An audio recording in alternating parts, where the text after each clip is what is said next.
Trash is filmed in front of a live streaming audience. Hello, Cheg. How are you doing? Oh my God, it's Clyde. I'm doing great. How about yourself? I'm doing okay. We played the theme music. I lowered the green screen on time. We did it all correctly. Oh my God, that was seamless. Way better than episode 1. Very, very, very good. Welcome back to Smash Your Trash, man. Now, we did this last about a month ago. If people are new to the show, what we're going to do here is we're going to take a look at some ships today. And I am almost prepared. I actually forgot to launch one of our apps that I need to run. But we're going to take a look at some ships today, and we're going to decide if they are smashable or trashable. And there can only be one answer. This is binary. Is it a smashing ship or is it a trashing ship? And of course, we might disagree on some of this. And last time we did this, it was a little bit less structured. We talked about this, I think, after the show. I'll have you take the first ship. You'll describe the ship, talk a little bit about your feelings about it, and you will cast a vote. You'll say, I'm either going to smash this ship or trash this ship. And then I'll have the chance to veto you and share my ideas there. And then you'll have a chance to use your Uno reverse should you feel like that's necessary. Sound like a reasonable approach? Yes, sir. And for those who don't know, just briefly, the ships are chosen on random. And Clyde knows roughly the pool of the ships we're going to have now because he has to prep it. But he is not like picking ships. And I have absolutely no clue what's going to come there. So that's the whole idea because there's so many ships in the game. And so we can't just go for all the ships. So to be fair about it, we're just going random and, you know, and then we have fun. Yeah, it's random ordered. I did peek at the list just to test it last night, make sure it was all going to work and do the technical things. I don't remember all the ships that are on the list. The list was selected at random as well, and it will go through in a random order, as you said, Cheg. So, you know, I didn't make it so that I get ship X or ship Y or whatever. But we will take a look and see what comes up. So I think we'll go over to the game screen, which looks like this. We've got chat here down below me. You can see my vetoes on my side of the screen. Cheg's the wrong size. Technical difficulties have already occurred. Hello. While you're setting this up, I'll say another thing because there was a lot of comments because you can also watch this on YouTube. Oh, true. Or those of you who are watching on YouTube, please do comment. I want to make sure we explain the whole idea is to rate the ships based on how we like these ships. So obviously there will be situations like Mikasa last time where neither of us thinks that Mikasa is exceptionally good battleship, but because of fun factor and how we use it, which we usually explain, that's how we basically rate the ship with Smash or Trash. So it's a very, very personal opinion, and it has nothing to do, most of the times, has nothing to do with the actual performance of the ship. That's right. And I realized I had 2 copies of Selectomatic running. One was my AL Shimakaze from earlier, which is a problem. That was kind of cool to see. Little rabbit Shima. If you guys are in chat and you want to participate, drop your comments in down here. We'd love to see what you guys think.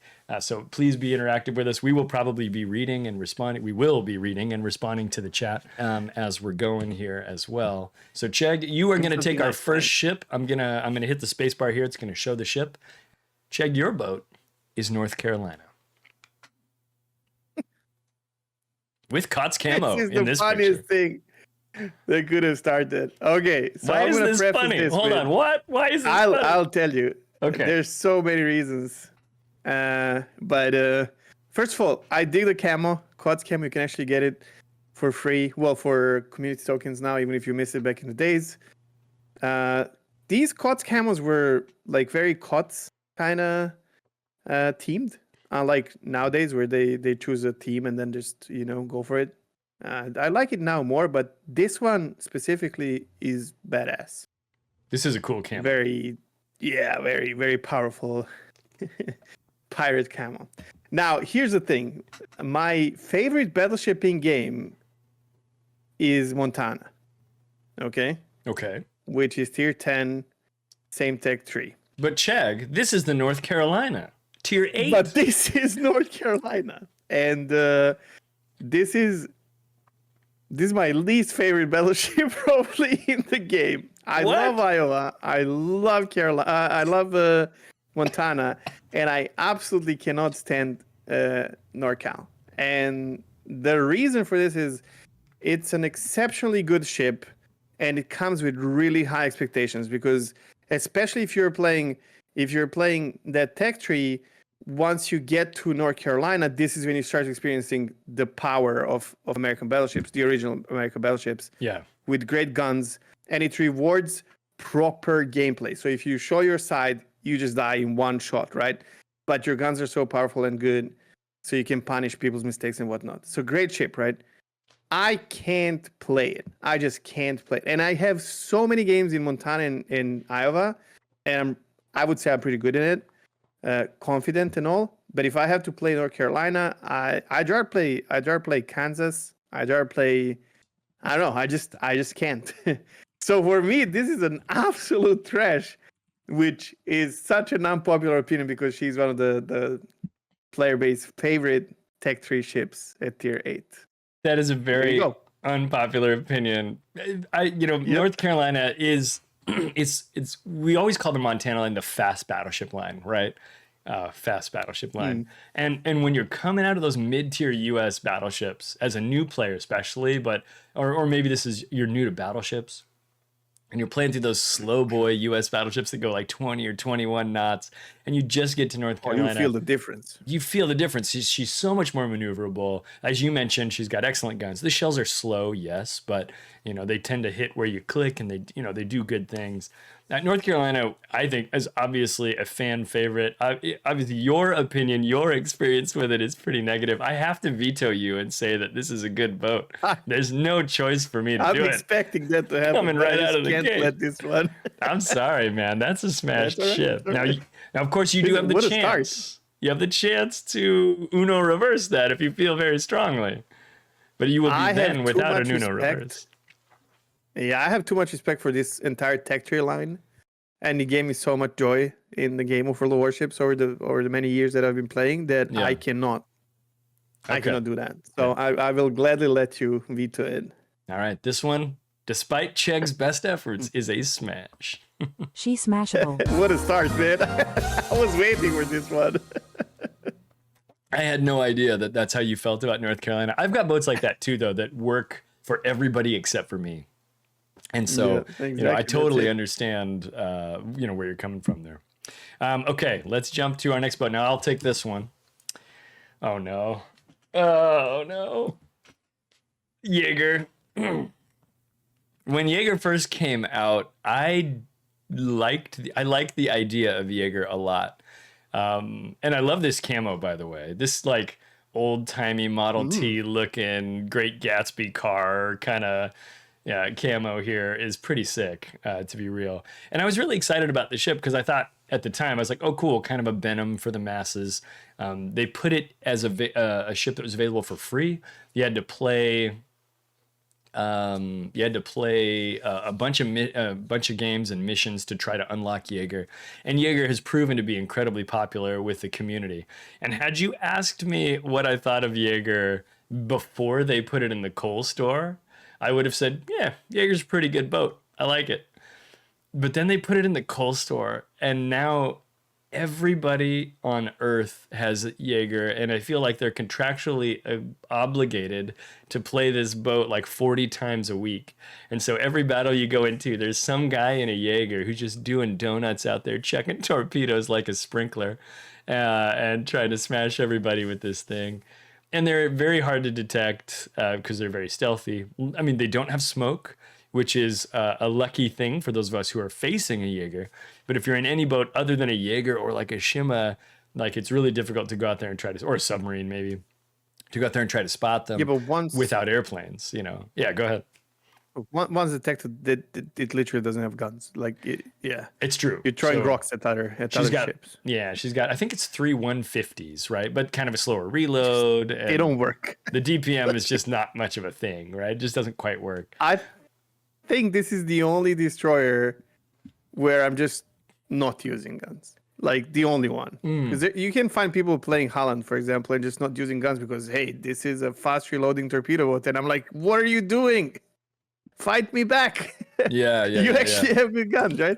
But Jager, I just don't feel like it makes any sense. I'll counter you on just one thing before you choose it. I was gonna say I do like this camo. Camo's amazing. Yeah. I'll talk about the ship after, and this camo is nice, but I do like the other perma camo more, which was her original camo with like that she was painted black and then she was painted white over it, and then the color started coming through, Yeah. and they actually did it on that camo exists with like it's so imperfect that I absolutely love it. It's one of my favorite camos in game.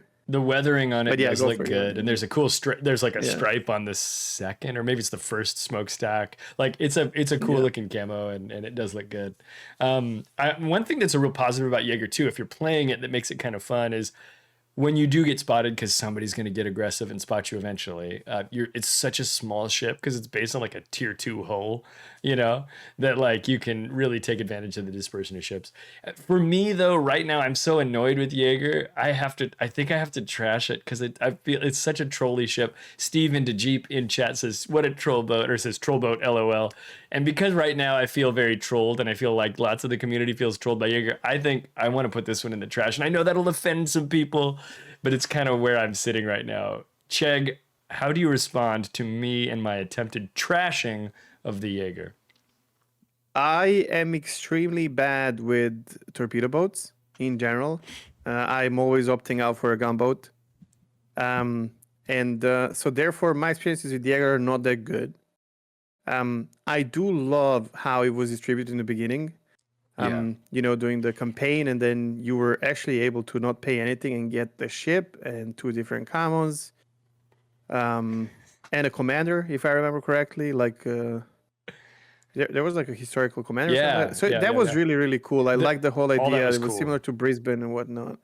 But then, yeah, I don't think it's. I never thought it's a really good ship. Chat's mad at me. But I think it was fun ship kind of. It was a fun Yeah. ship to play. But the problem with me is can't have fun with a torpedo ship if I don't like playing torpedoes, right? So You know, yeah, I'm gonna agree with you, man. This episode is starting rough. this is crazy. I think everyone has already turned off. This will get no more views on YouTube. Well, it is what it is. I do think what's cool about Jaeger, and I'll say this as a guy who just said, let's trash this boat. What's cool about Jaeger is it's almost like a Venom for the masses, right? You can't get Venom anymore. And people are like, I want to get a Venom, or you can't get Summers anymore, right?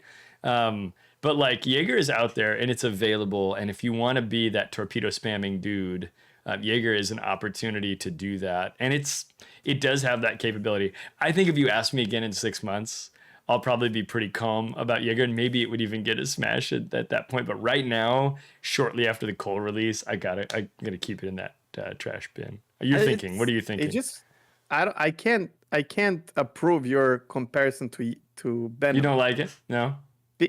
Because Venom is a beast. Man is a beast. And it's got in my smoke opinion, and better guns. Like, don't get me torpedoes- wrong. Yeah, and torpedoes hit harder because you know the thing is they do. you eat Jaeger torpedoes and you're like, yeah, whatever. You know, like I'm gonna survive, unless you are in a Jaeger, as we saw before the show. But Venom has a potential to scare bigger ships from like zoning gameplay, kind of where if you realize that Venom is on your flank, you are scared to push in. Jaeger, it's not that scary. That's the thing. So I think Jaeger is like more fun to play if you're playing Jaeger itself, but I think Venom is scarier, just a much scarier ship. For the opposing And team, it there's has more utility intimidation. for the team. Exactly, yeah. And it has more utility for your team because you have American smoke, right? So for me, Venom, I don't think it's overpowered anymore because of how many ships there are, but it is a very powerful ship, right? So Jaeger is more like fun ship to me. But it's like fun ship that I'm not having fun with. So I can't deny Fun that ship I'm for happy you. that Jaeger exists. And I think it has place in this game. Yeah. But I'm trashing it. I can live without it. So I agree. I'm going to put it in the bin here. Chat, don't hate us too hard. This boat is trash. Oh, no. Sorry, Jaeger. We loved thee a little. Oh, no. Okay. Cheg, you got the next boat, and that boat is called Chapayev. ooh, choppy. Wait, where's the Veeb camo? What is this? The Weeb camo I don't think was out when I got this screenshot. I should go get one. That's a good one. Instead we got Super Sovietsky camo. It's difficult to. I mean, this ship is just so powerful. I play Chappie in ranked, in clan battles, in randoms.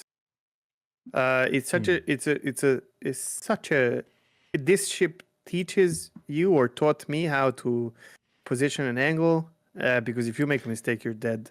For sure. But then on the other hand, this is tier 8 with 12 kilometer radar. So you experience this powerful Soviet cruiser utility. You have Hydra as well. Very, very precise guns. Back in the days, one of the reasons I think the Soviet ships, one of the ships that would, you would say they're overpowered because of stuff like this. I think nowadays, I think there's more of a French bias in the game, but to each their own, I don't know. But the problem is you need to know how to play the game to excel in a ship like Chapayev.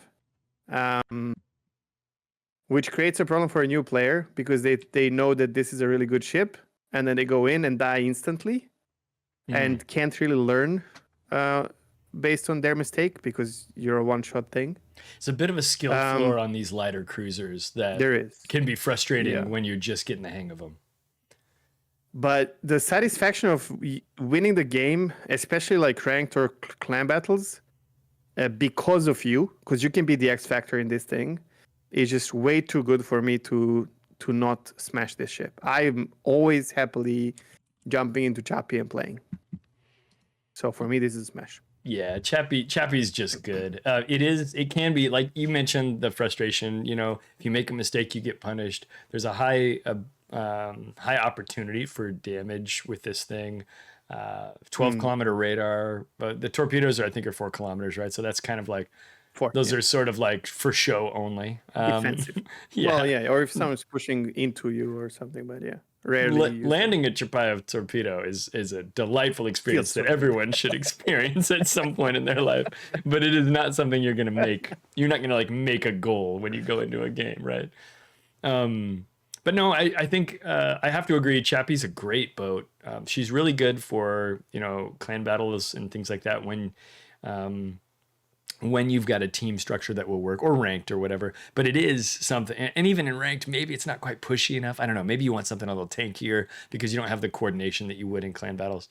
But Chappie's a lot of fun, and it definitely fits into that light cruiser mold where there's lots of DPM, not very much armor. You said it taught you how to angle. Yeah, it did. This boat was hard to play when I first got it, right? And it's still kind of the kind of boat that I find difficult to play sometimes, but that's also where some of the greatest reward comes from. So yeah, I know I won't disagree with you. I love this free boat. For me. That's a tech huge tree boat. plus for ship. You just play the game and you get this thing and it's really good. But yeah, might have to come back to it later when you're more experienced to enjoy it, but you still don't have to pay for it. So yeah. Yeah, absolutely. With this current clan battle season is a tier 8 clan battle season, and so we're seeing a lot of people take Talon in, and Talon's a little bit more tanky. Doesn't have I think quite the same DPM as Chappie does, but reload is way different. Yeah, but a little bit more punch out of the 203s that are on that ship instead of the 152s that are here. So I am not playing Chappie this season. I'm playing Talon for the armor and for the survivability. But I'd rather be playing Chappie. It's more fun for me, So anyway, I think this one's a smash for me. It sounds like it's a smash from you still, Cheg. So we'll go ahead and call it that 100%. one. Cool, man. She smashable. Okay, that was your boat, I believe. So I will take whatever is next in the hopper, and that boat is called Buffalo. Oh, Buffalo. Ooh. Okay. This one's hard. So, man, Buffalo a long time ago felt like a boat that was just between you and, between Baltimore and Des Moines. And it was in the way because you wanted Des Moines and you liked Baltimore. And then there was this 200,000 XP you had to grind in Buffalo. And Man, I'll tell you, when I played Buffalo, I didn't like it. I've had the chance to come back and play Buffalo a few times, and she's gotten a couple of buffs lately that have helped her. They're not big buffs. I think that she got a small reload buff, and I feel like there was another one. I don't know if it was a armor, or not an armor, but like a hit points buff or a maneuverability buff or something. GMAC in chat points out it's not Seattle, so that's a positive. And so here we are looking at Buffalo. So obviously, as an American cruiser, it's going to have those lofty shells, a longer duration, but I think a 10-kilometer radar. If anybody can correct me on that, let me know. I think it's 10K. Gosh, man, I don't know exactly what to do with Buffalo. I think it's fine, but not like amazing. And that is not really appropriate for this show. I think I would have to say, with the buffs lately, I'd probably smash Buffalo and say that it's a good boat today. Whereas when I played it before, either I wasn't ready for it, or it was not as good as I wanted it to be. You know, it's got like a 10 or something second reload. And I was like, come on, man, I'm so close to that 5-second reload from Des Moines. Can't I have like a 7 or an 8-second reload? This is what I used to complain about back in the day. But I think a well-positioned Buffalo with its radar and its strong AP and its strong HE can get work done. But you've got to work and scheme and plan and plot with your slower reload than you have on Des Moines. It's not dissimilar from Baltimore in that way. So I think I'm going to say Buffalo gets smashed, but kind of just barely, right? I think it's a good boat. It's a solid boat, but it's not amazing. Cheg, I don't know. What's your take? You got a face over there, and usually when you have a face, you have an idea. Yeah, I do have an opinion, definitely. Okay. First of all, I'm going to say this ship is not as bad as it gets credit. I think that's I true. think the perception of the ship itself is not quite where it should be. But so that's from like performance perspective, it's a solid cruiser. Especially if you're playing same tier ships, I think a tier 9 versus our tier 9s, this can excel, especially if the player is good, right? Mm-hmm. However, would I rather sit in this or Baltimore? Well, I would rather play Baltimore. And that's a big problem for me, because this should be better experience than her predecessor, right? So, yeah. I do think... Why do you think that, can I interrupt you a little bit? Why do you think that is, right? Is it because Baltimore plays in a different environment with a different matchmaking at tier 8? Or do you think it's because Baltimore's actually a better ship? No, I think they're roughly the same ships, but this one is tier 9, so that's a big difference. You remember the Pensacola situation and everything? Like, if you shuffle ships around the tech tree, that makes huge difference to just the perception of the gameplay, right? So let's say you have ranked battles 8-9. I am happily sitting in Baltimore because I know the enemy team has to get, or choppy, right? Because the enemy team has to get tier 8 now, and I know I have one of the best tier 8 cruisers in the game, so my team might have an advantage if I play this properly. You can force that just feels wrong. On the other team. Now here's another thing, and I also think Des Moines is one of the best ships in the game. I mean, cruisers in the game. Ships overall still very popular in all the formats. You need to know what to do with it, but once you do, you are an absolute beast in it if you're good. And then again, free ships, tech tree, so no investment except for your time needed. However, I really I don't like island hugging cruisers in general. And these, as you said, these are very, very kind of over the shells fly over the moon to hit their target. They're not, you gotta have something in between you and between you and the enemy to feel safe. Therefore, so I have to say, I don't think it's necessarily a bad performing ship. But I just don't like that gameplay style. So for me, it's going to be trash. So you're going to veto my smash then, is what you're saying? I'm going to veto. Yeah, right. I'm going to veto your smash. I'm not going to fight you on that one. And I'm not going to fight you on that one. But what's interesting about this conversation that we just had is like, Buffalo's kind of right there in the middle. It really is. And that definitely came out in what you shared as well as what I did. But like, and maybe that means it's actually pretty well balanced and pretty well designed because it's kind of arguable, right? We kind of want that and some boats. I think we also want boats that we all love, and we also want boats that we all despise because that kind of gives us the range. But there you go, Buffalo. Turns out she's trash, chat. Here we go. This boat is trash. All right, Buffalo. We hardly knew ye. She's joining Seattle in the trash. That's right. Let's go chill with Seattle. Big Rich says, I'd say it's between. It's in between in the usable section since the buffs. I'd agree with that, Rich. I think that's probably pretty spot on. Well. Little Big Salt says blasphemy. It's true. It's true. Maybe we'll talk about Buffalo again in 6 months and we'll have a different answer. I don't know. All right, next one. This one's for you, Cheg. Oh my goodness. It is Kitakami. Perfect. Okay. Okay. I'm glad this is you. No, go ahead, Cheg. You take this one. No, you do it. So Kitakami. Man, I was working for Ouija when they came out with the ideas of how to distribute this ship. And I vetoed a couple of things there.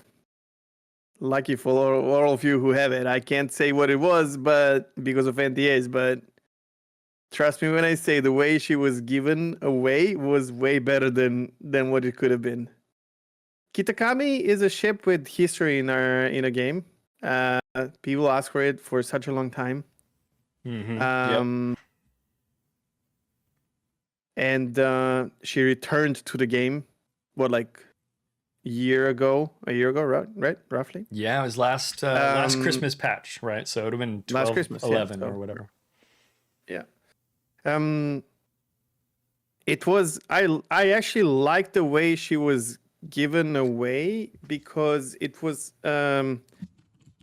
the problem that Ouija always has is how the player base perceives certain quote unquote rewards, which is to me like a reward is a ship that would otherwise cost a lot of money that you can get for in-game resources. And this ship, definitely the idea was not to target new or mid players, right? When it comes to longevity, but rather veterans of the game who don't know what to do with their resources. So you could get Kitakami technically for free, but you would have to spend the combination of everything, right?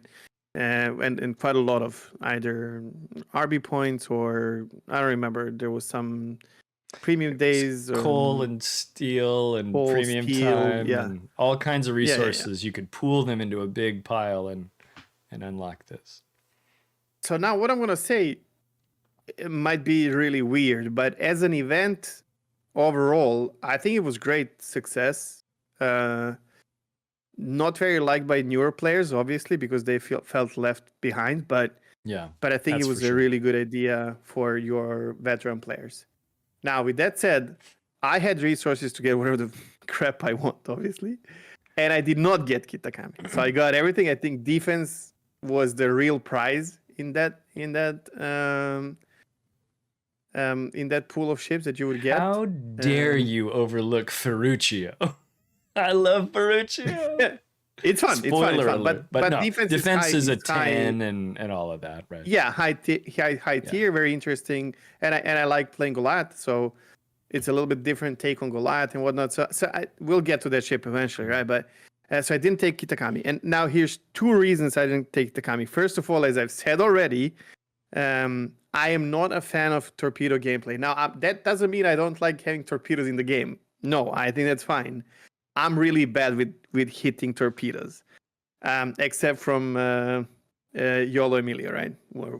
But I even managed to miss that. So that's how bad I am with torps. But yeah, so that's one thing. The other thing is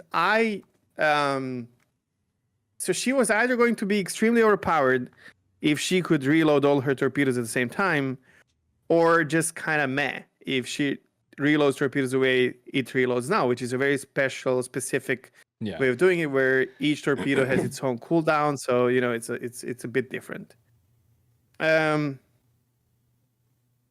So This is a hard one. the other thing is she has a hull that is like tier 3, if I'm not wrong, right? 4. Something like that. Kuma. Or 4. Kuma. It's a Kuma hull. And I was like, hell no, I'm not going into a tier 10 game to fight against tier 11s in a tier 4 cruiser. No? You don't want to do that? No. No? That's just not my thing. So I'm trashing Kitakami.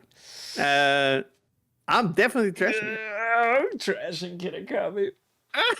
Oh man, this is such a crazy boat because so much about this is wrapped up into the ship itself, and so much of it is wrapped up into the history of the ship, which newer players don't care about, and so much is wrapped up into the event, right? And you talked about the event. I think you said I thought the event was a big success. I think the large, in my eyes, yeah. Yeah, and I was gonna say, I think the larger community, there's gonna definitely be a cadre of that crew who's going to say, no, it was terrible, Cheg, you're wrong. And let me tell you all the reasons why. And I wouldn't blame them. I wouldn't even blame them. Like, I get it. Yeah, it's a really hard position, I think, that Wargaming finds themselves in, where they're trying to serve all those players, right? And what they did with this event was they said, Kitakami, and they put it up on a pedestal. They made it very expensive to get. As you said, targeting veteran players, people with lots of resources, people who've been around literally for years, because one of the things Wargaming needs to do is make sure that those players have a reason to keep playing the game. If you have everything, why do you play World of Warships? Well, you might play it because you like playing Des Moines for the 700th time, but you're always looking for something fresh, right? And so giving them something to push for makes sense. But at the same time, you've got players who don't have all those resources. And what they really tried to do, and I thought it was a good design, was there were prizes along the way. But the trouble is there's this mentality in the World of Warships community where I want to be able to get everything, though. Porque yo no puedo get everything, right? Why can't I have it all, And frankly, I understand that, but at the same time, I know what Wargaming is trying to do. They're trying to serve these two different groups, and of course, everybody in between as well. It's an immense challenge, and sometimes they're more successful at it than others, right? Kitakami, as it was originally in the game, was insane. You got to remember that it could launch all the torpedoes all the time, and there was friendly fire, right? So they had to do something to it. And the way that she came out, she's not what she was. And that only matters to people who remember that, right? Who played then, who saw the boat, who tested it, who played against it, whatever. For the rest of us, because I vaguely remember Kitakami being around. I wasn't paying attention that much. It's not that big a deal, but at the same time, with the reloading system that it has now for the torpedoes, it's a lot more metered in how dangerous and deadly she can be. There's no more friendly fire. That's good. I find Kitakami to be a ship that performs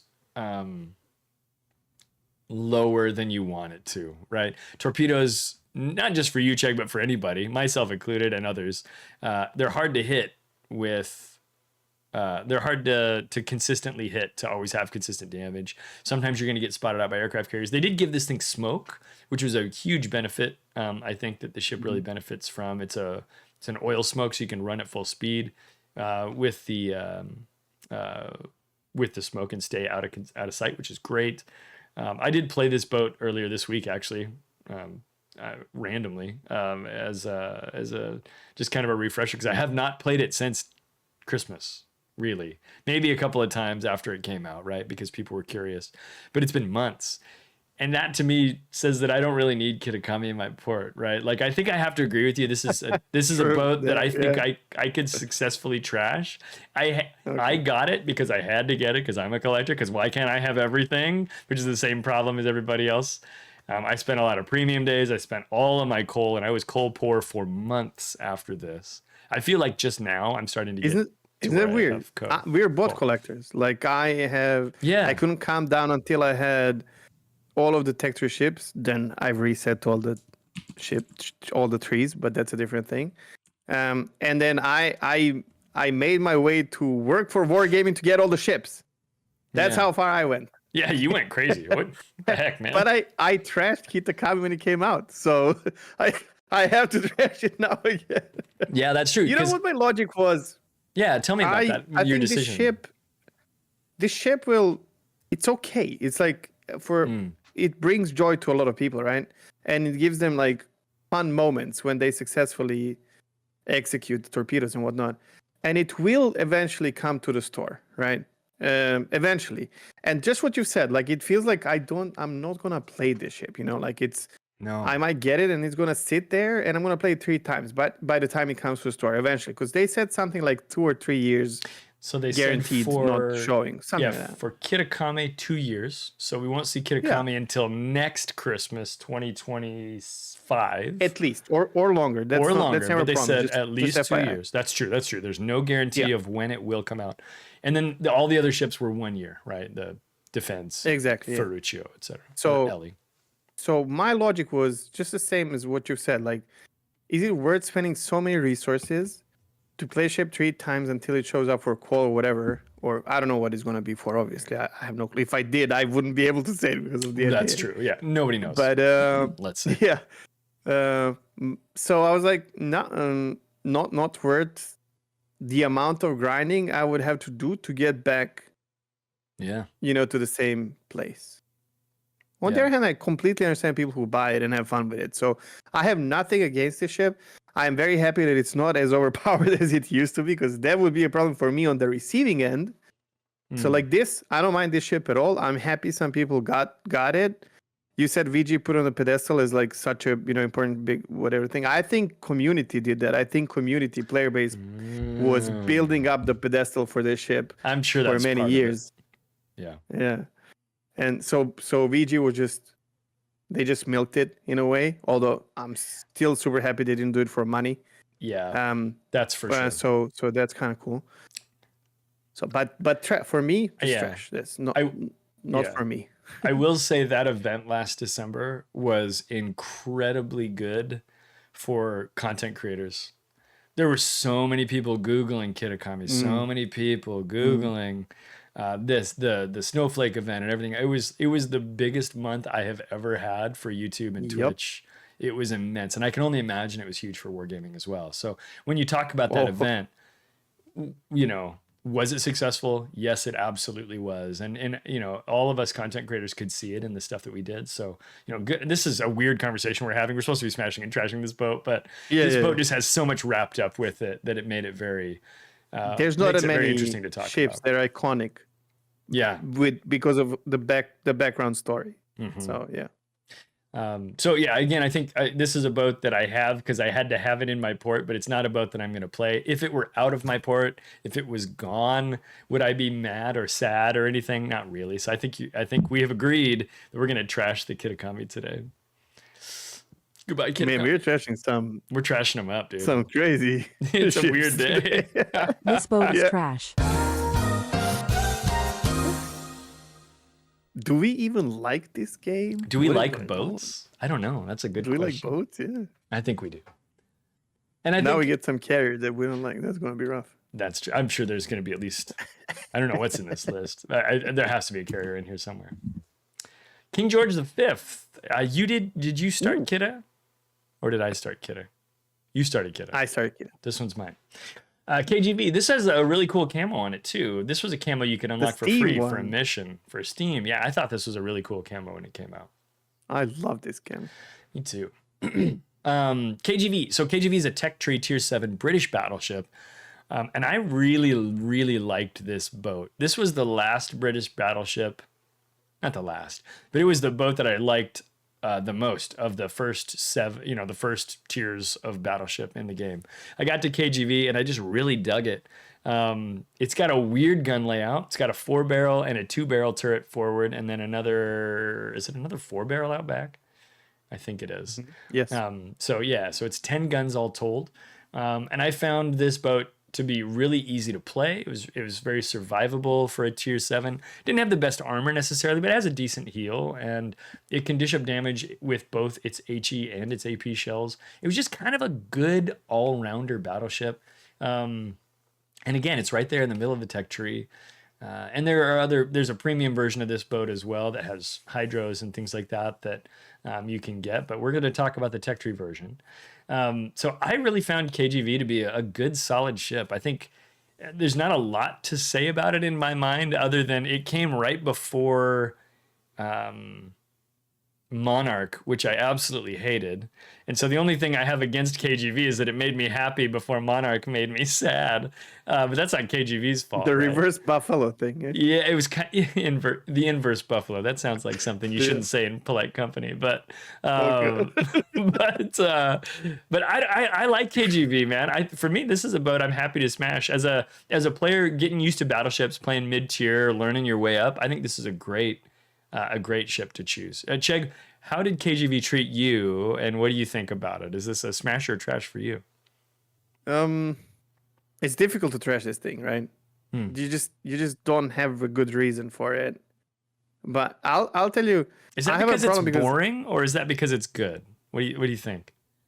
I know I'm disrupting your because it is kind of vanilla. There's not a lot special about it, but it was just kind of good to me. Sorry, go ahead. You said we're going to talk about tech tree, and for me, the biggest thing is like, it's a tech tree ship, so you can get it for free, right? So that's good.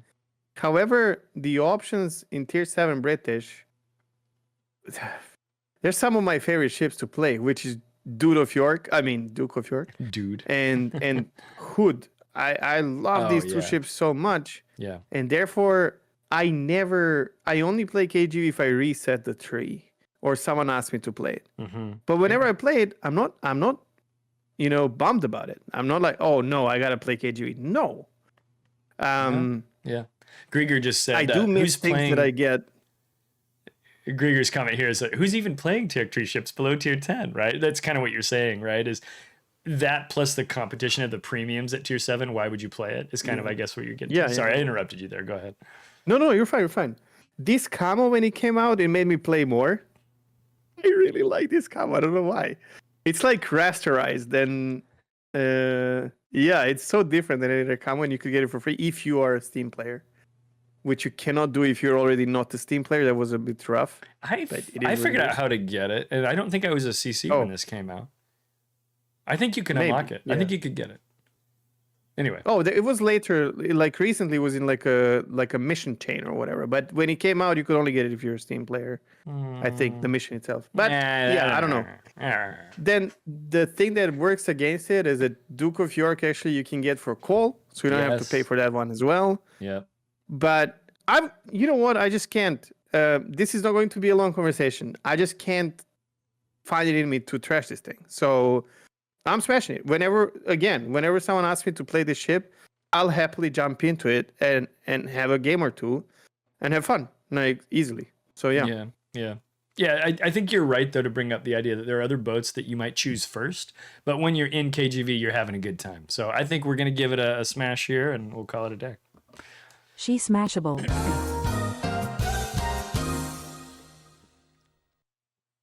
The KGB Kaga Black. Never thought of Kaga. That's funny. Thanks, Greg. Greg likes a little wordplay. Ama says, Giga ship. Wick says, I got it from a mission and I am not a Steam player. That's what I remembered too, Wicks. I think they were. I think it was possible. Recently they did that as well. But I think I got it that way like back a year when they after. did it. No. Well, I don't know. If you're watching this on YouTube and you know or you have a reference, give us a link down below. Settle an argument between Cheg and myself, because I think you could get it back in the day. The important thing is this camo is amazing, and if you got it, it looks beautiful, and I don't know why you would choose any other camo for your KGV. All right, Cheg, you've got Vallejo. Oh my God, okay. He's adjusting his microphone for this. Cheg's getting ready. Oh. So this thing came out and I purchased it immediately. I tested it because I was working in Wargaming at that time, and oh my God, it's one of my favorite ships. And I remember this is one of the rarest ships you're going to see in the game, which is a huge advantage for an American cruiser, because a lot of American cruisers have something, either hydro or radar, right?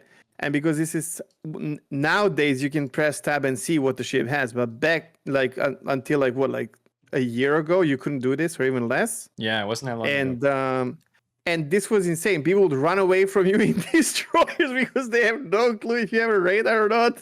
Right. Which was so silly. It has a mechanic that is almost unique. The only ship that has the same gimmick is Lazo at tier 7, which I also like, which is you have a almost infinite spotter plane that gives you massive range, and you can just spam it. You have like 7, depending on your build, obviously, but you get like 7 spotter Charges planes or and uses. Yeah. yeah, exactly. Yeah. The guns are very reliable. They can pack a punch. Like they hit more than. Here's how I would describe Vallejo as someone who plays it. You deal more damage than you would expect, and you can survive more than you would expect in this type of a cruiser. Like whenever I play Vallejo, I'm like, man, I did not die from this. Like, what the hell? So it doesn't have heal or anything. It's just the hull is better if you angle. The gun angles are really good as well. If you angle and like shoot over the shoulder, you can actually survive things that I don't think you should survive. The problem this ship has, and it's a big problem, is it's steel ship at tier 9, right? So it's not a very popular tier to spend your steel on. So a lot of people just pass on it. And then tier 9 has such good pool of ships in general that you don't really need to spend your steel on this, right? Yeah. So and then we have this situation where with World of Warships, you can't test the ship before you buy it, right? Yeah. So you can't go on a PTR and just test it or just rent it and test it. So you would have to spend a lot of very limited currency to buy something that you might not enjoy. Therefore, one of the rarest ships in the game, which is, for me, that's a plus because I love rare things. So showing up in Vallejo is just a fun thing to do on its own, because you'll get in and people will still ask you questions about this ship because they don't see it that often. Yeah. The gun sound is very satisfying as well. I don't know. I mean, this is a huge smash for me. I love this ship. I also think it looks sexy. It's a good looking ship, man. Vallejo's straight up, Vallejo's just a good boat. I'm not going to make this a mystery or drag it out or anything. It's good. If you're looking at Vallejo, though, you talked a little bit about some of the reasons why it's not out there. It's a tier 9. It's an American cruiser without radar. Why? It doesn't have a heel, right? There's a lot of reasons to look at this boat and go, no, thank you.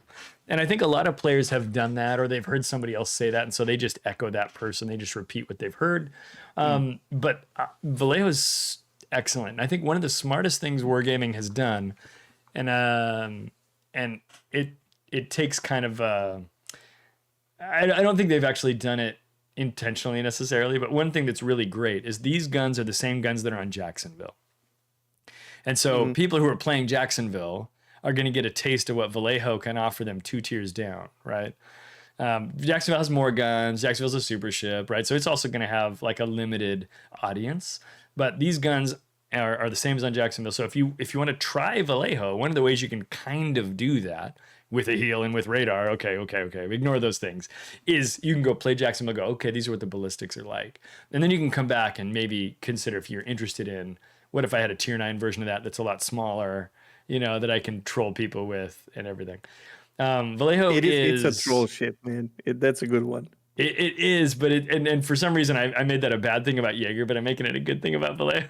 But maybe because Vallejo's it's not pervasive. Yeah, you're right. You can do some amazing stuff with it if you like kiting, if you like the idea of the high risk, high reward play, right? And so the Vallejo's just a ton of fun to play. But I think one of the things that is a negative about the ship, and for me personally, I wouldn't call this a negative, but for the community at large, is what you talked about, which is costs a very rare resource. You can't try before you buy. And so it's no wonder it's not very popular, right? With the things we talked about earlier. So if you are a fan of light cruisers and you're out of light cruisers to buy and you've been eyeballing Vallejo, don't hesitate, go get it. It's awesome. This is a great boat.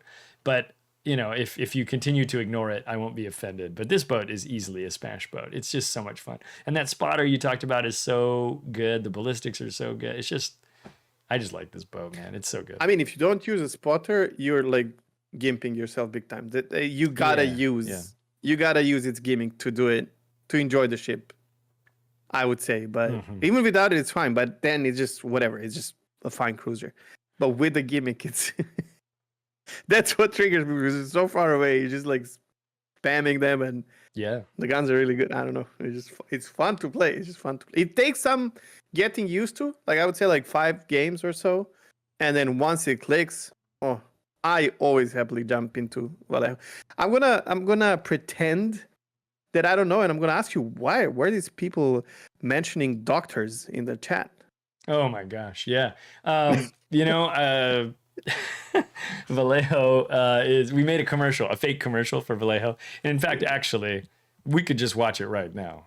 Do you guys want to just cut that in? Ladies and gentlemen, we're going to take a brief break and listen to this word from our sponsor. Oh no, I don't know which one it is.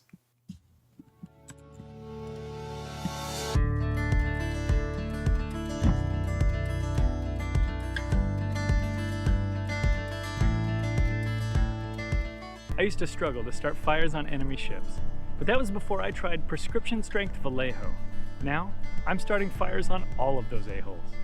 And their B-holes too. Vallejo works by stimulating the 4 high explosive fire receptors on hostile warships. Unlike other American cruisers, Vallejo uses flat shell trajectories to deliver rapid-fire doses of freedom directly to the problem area. When used in conjunction with the included rapid takeoff spotter, Vallejo puts the heat where you need it, and fast. With Vallejo, I'm able to start hot, smoky fires, match after match, often at increased ranges. Prescription strength Vallejo is not recommended for Kurfürst or Kremlin mains. Massachusetts captains should consult a structural engineer before taking Vallejo. Side effects include citadels, overpens, and the constant fear that you're about to die. Vallejo doesn't shoot over hills and requires a unique American commander build. Captains harboring any of these symptoms should lay in a course for the nearest port. I used to think that I needed a fancy radar or hydro module to even get a destroyer to look at me. But with Vallejo, I don't need any of that. Ask your doctor if Vallejo is right for you.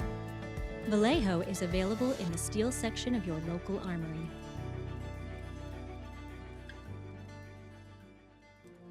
There we go. Hey, we're back. Very pro streamer stuff happening today. Everything's going great. Hey, it's all content, huh? It's all good. That's right. Anyway, Vallejo, I think we're smashing this one. Yes, sir? Oh, I'm smashing this one. Absolutely. She's smashable. All right, that was Vallejo, not Vallejo. Vallejo, because we can only pronounce it half correct in American English. All right, here we go. Theseus is coming to me. So we do have an aircraft carrier today. Theseus. Ooh, and the spicy one. I like Theseus. So Theseus is a lot of fun to play.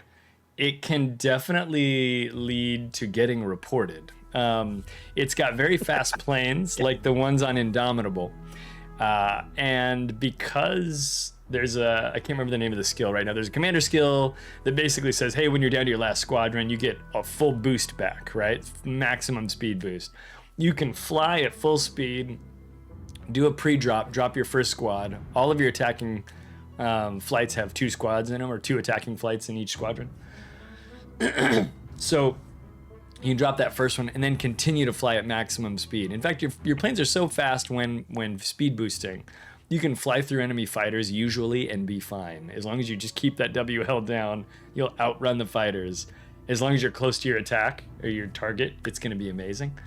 So yeah, man, Theseus is great. It can build up fires with its Skippy boys. She does suck at attack and destroyers. She doesn't have really good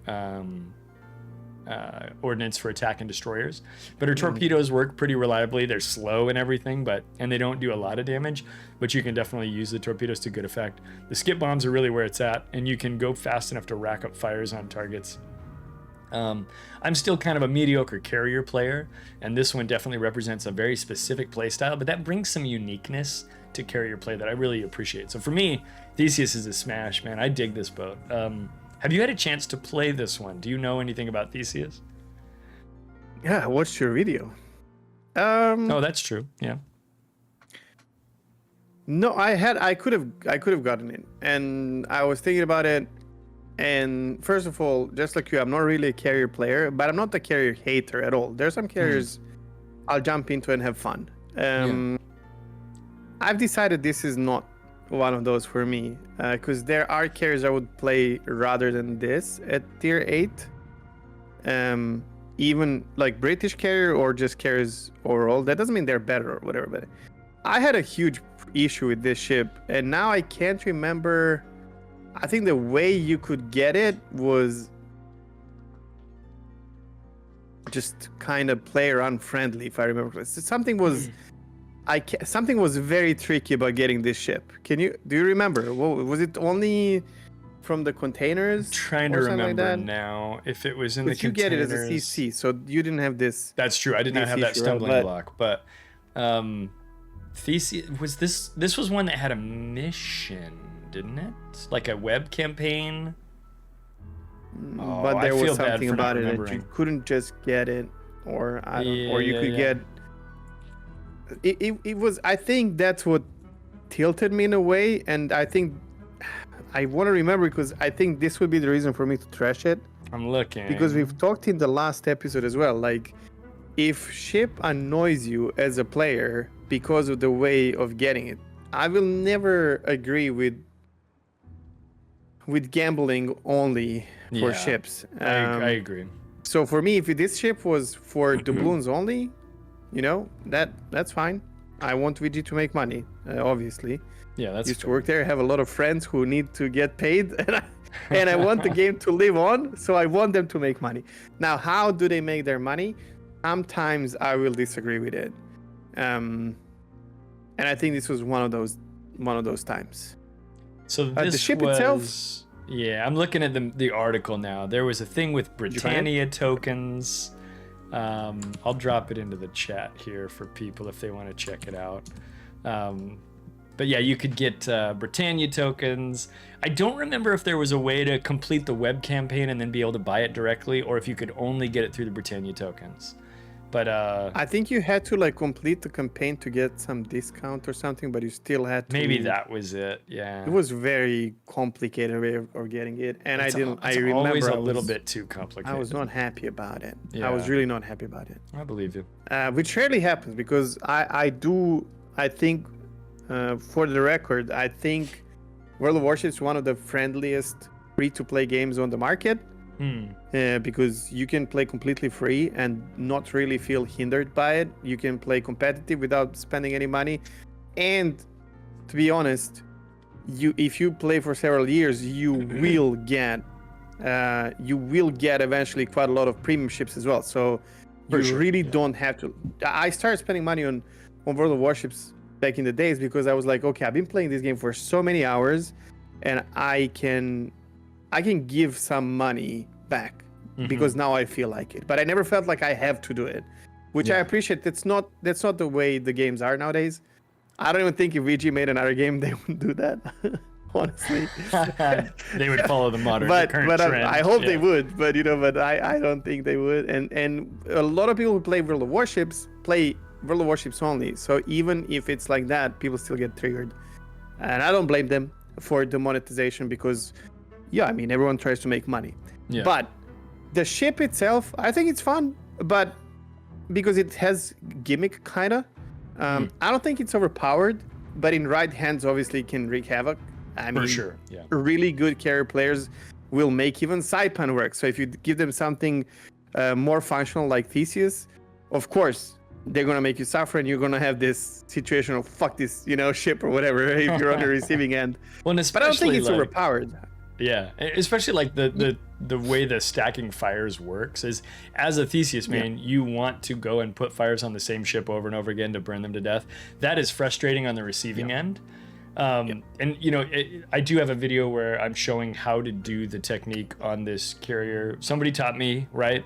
And Scott was there coaching me when we did the video. He's the one who kind of explained the core of it to me as we were talking about the ship. And I was like, oh, okay, that sounds interesting. And I was telling him in the video, I said, I feel bad sometimes about going and hitting the same target over and over again. He's like, you wouldn't feel bad if you were doing it in Nevsky. Go hit that guy again. And I was like, you know what? You're right. That's true. And we shouldn't get mad at carriers for doing that thing. But I understand that sometimes emotions are real and we feel a little rage anyway.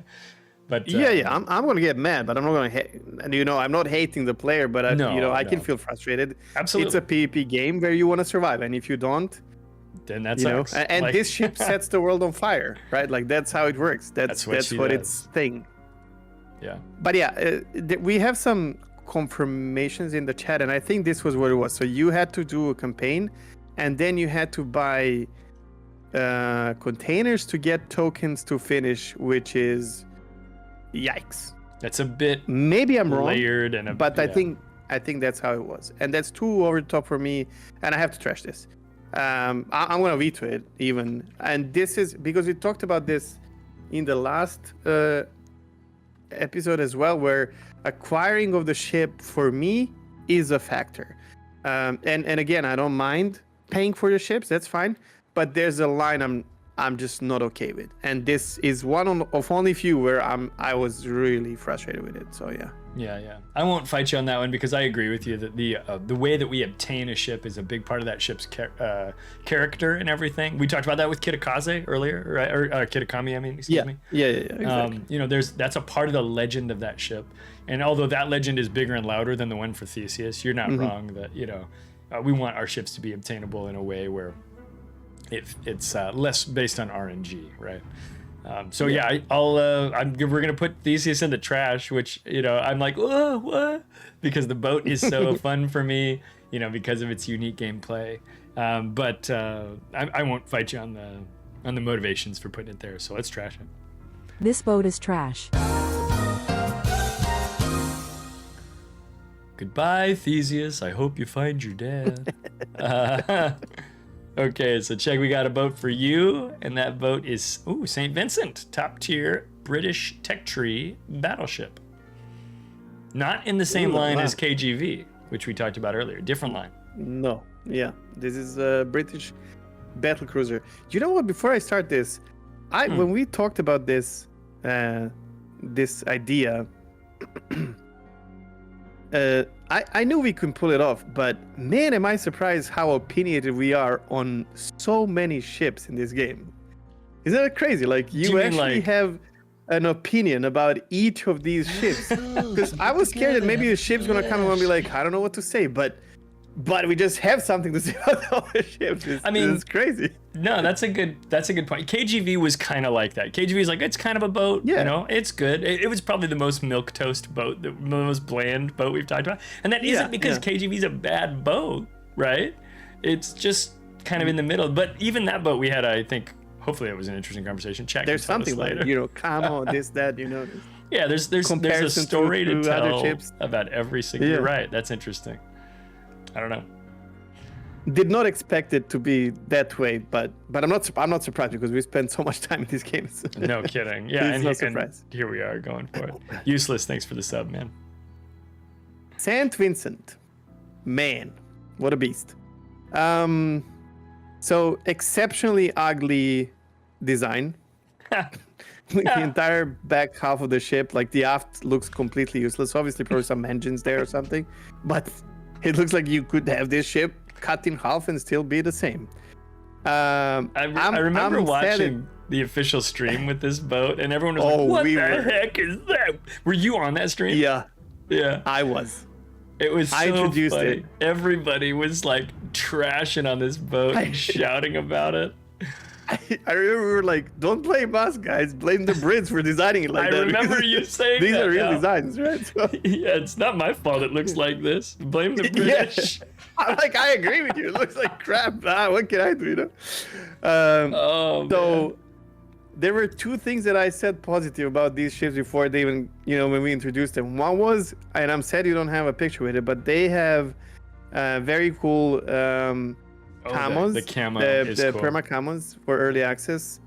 I really dig them. And then during this event, early access for St. Vincent line, the Port of London had smooth jazz in the background, which was the absolute best music we ever had in the port. I'm a person who plays games without music. I usually listen to my own music.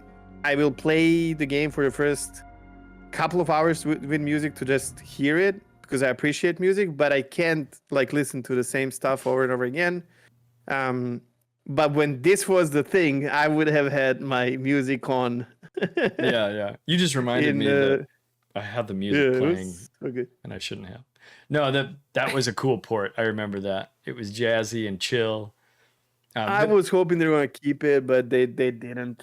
Now the ship itself, oh my god, it's one of the most loved and most hated ships. It came to such popularity so fast because usually new tech tree lines are popular, for a bit and then they drop off. Like Louisiana, for example, oh my god, the crazy overpowered yada yada, and now no one plays it, right? You barely ever see some of those ships in the game. This thing, you will see it for a long, long time.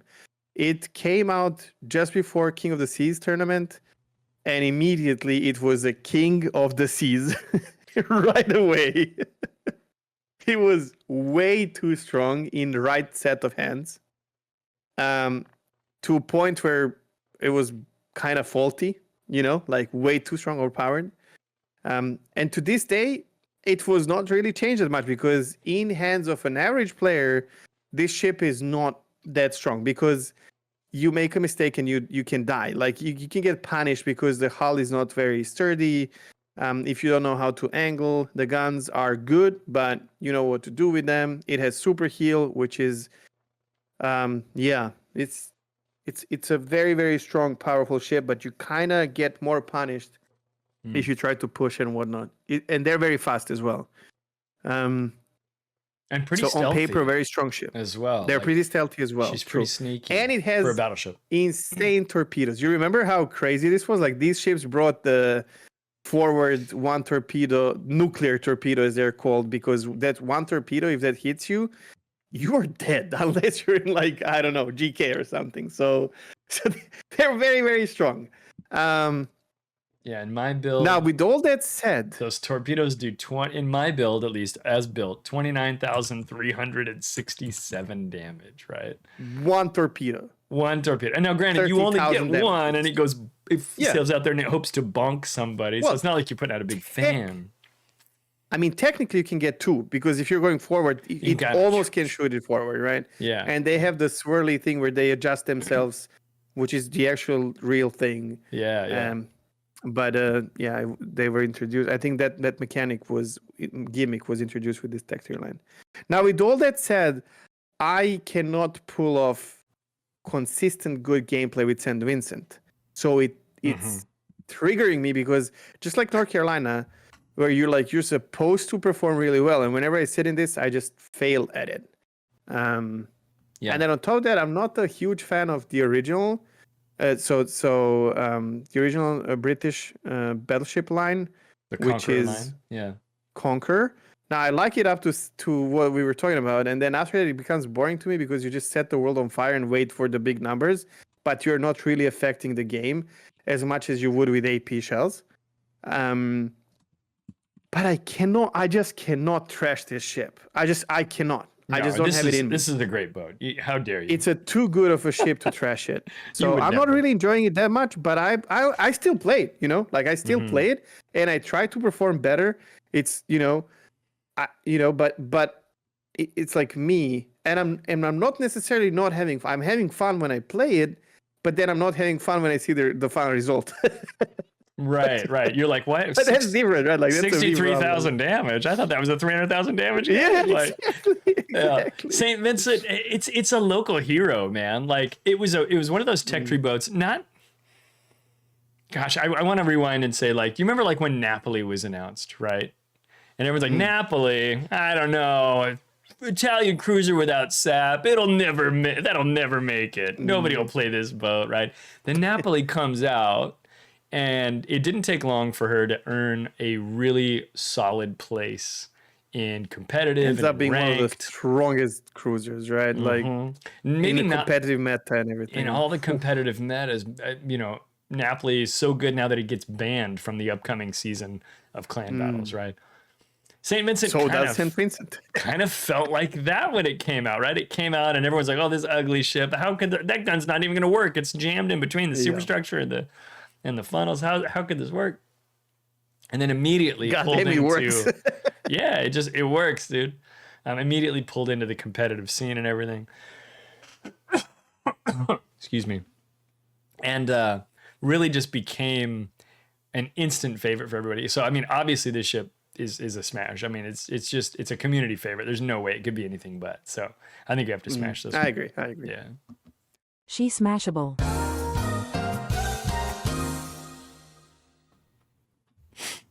All right. Anson Cthulhu says, so often the place Napoli earns in comp is exclusion. Yes. She's earned a place so good, she's excluded.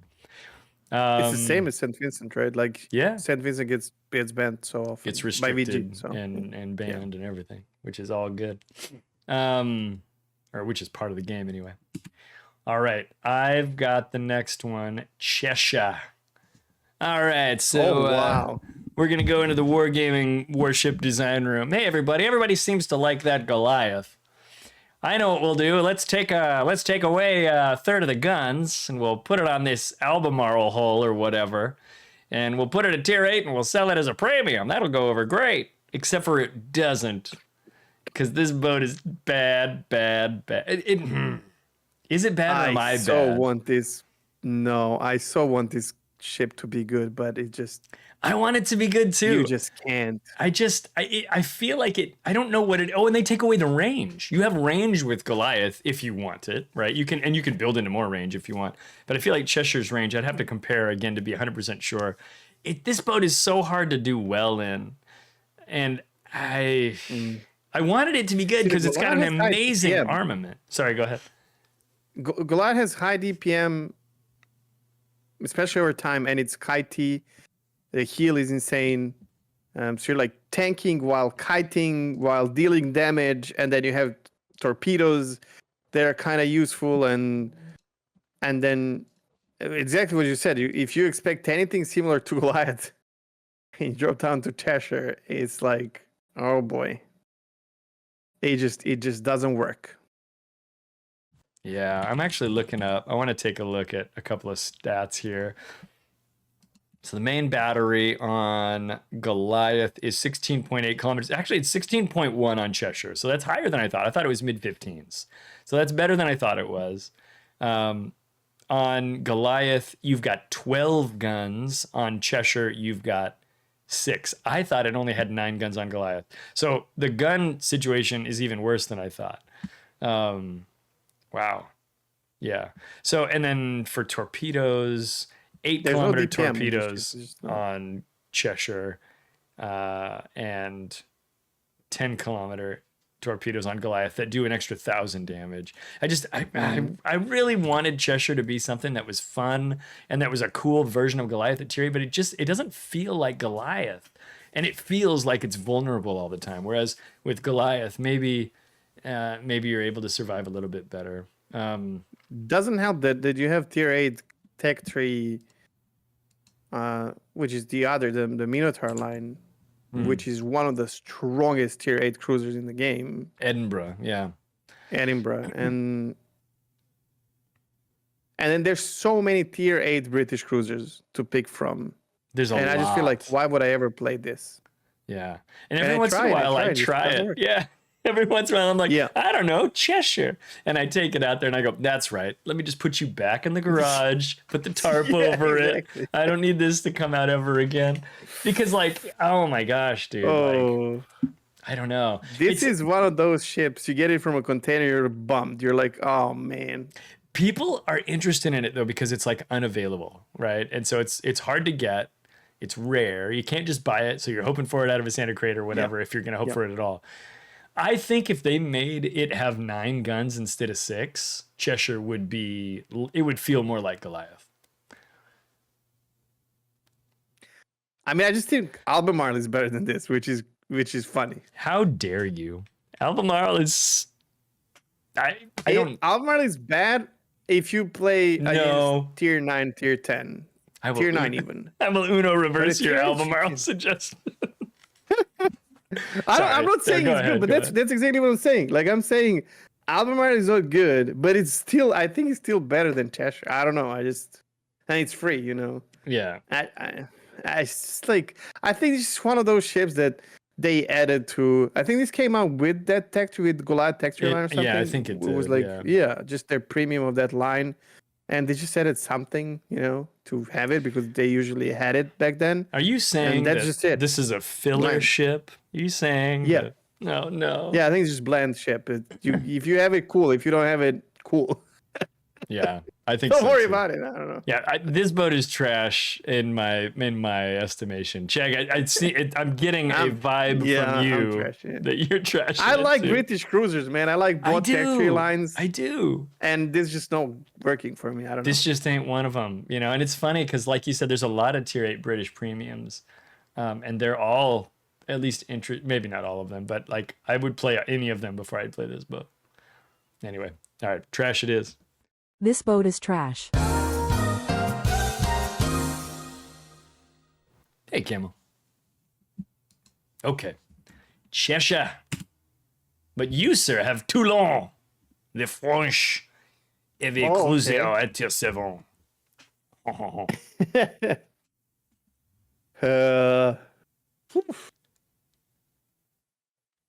So Toulon came out when the same story as Cheshire, actually, right? Like it came out with the extension of French cruiser tech tree ships Yeah, with that's Marseille. split.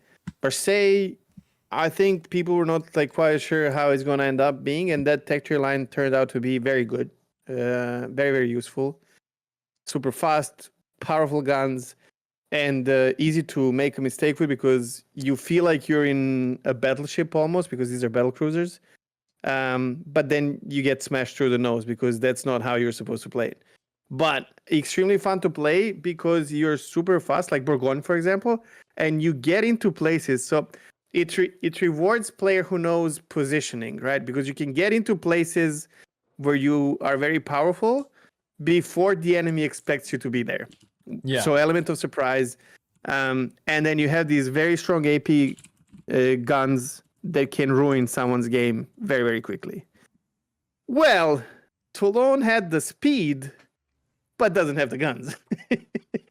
So the guns don't feel as powerful at all as they do on the tech tree line. This is another one for me that I really wanted to like because I like the design, I like the way they look, I like their speed. Oh my god! And then I like all three ships in the tech tree. So I was like, hey, this will just be as fun, and it's premium. So, you know, and I got it for free, and it's all good. And I don't play it. I don't play it. I just can't push myself into playing it, even in ranked, where I'm the same, you know, tier as others, or even higher. I just still find this ship. I'll use the word impotent. I just don't feel like it has enough punch that I expect because the cooldown on your guns is very long, and so for that you need high alpha damage. I just don't feel I get it. Yeah, it's a 20. It's a 28-second reload. Max damage on the AP shells is 8,000, right? Yeah. HE 17% fire chance, which feels low for a shell that's 305 millimeters. But another thing I'll point out is the bow armor on Toulon is pretty thin. Very, very thin. I want to say which is so misleading. It feels like it should be tougher, right? Let me pull it up. I'm going to You almost feel like you're playing a little Richelieu, right? Or you compare this to Dunkirk or, you know, like 16 millimeter bow armor. 16 millimeters. very, very. Like you go in, you're so fast, you get to a position where you're not supposed to be, and someone just claps you from a battleship, and that's it.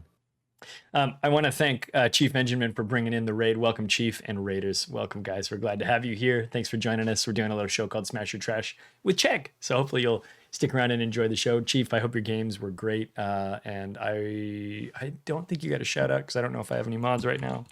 So I will give you one myself. There you go. Thanks, man. And welcome. But yeah, Toulon, I'm going to say something that'll probably ruffle some feathers for a minute, and then we'll come back and we'll make it make sense. I promise I'll regain your friendship by the end. But Toulon's one of those ships, and you talked a little bit about ranked already, where you said, I don't even want to take it to ranked, where all the ships are the same tier. I think Toulon can work in ranked.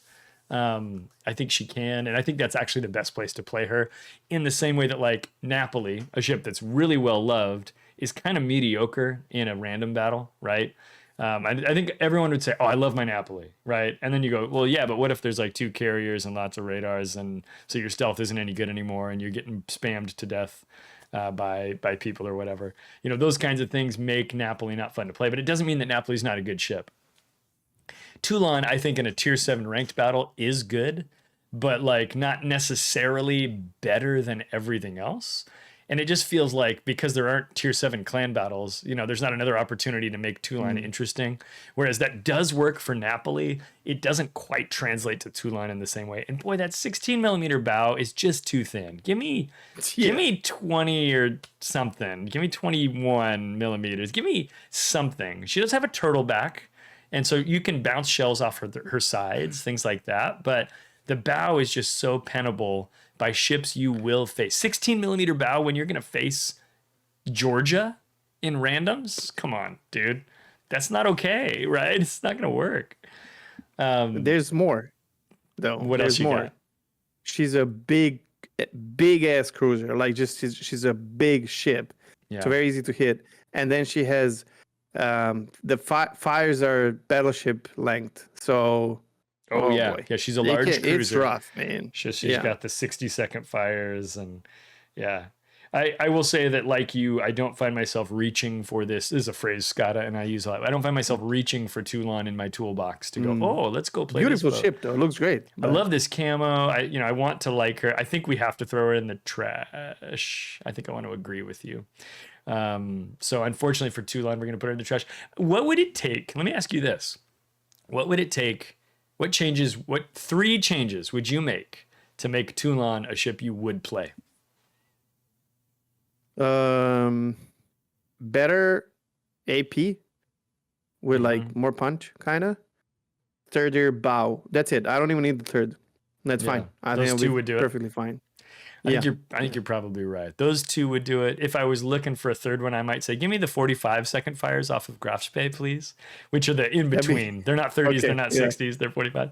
But like, I think those 2 things you said are the things that make her the weakest today. They're just tier 7 cruisers, such good options, And yeah. Oh, she doesn't have a reload booster either.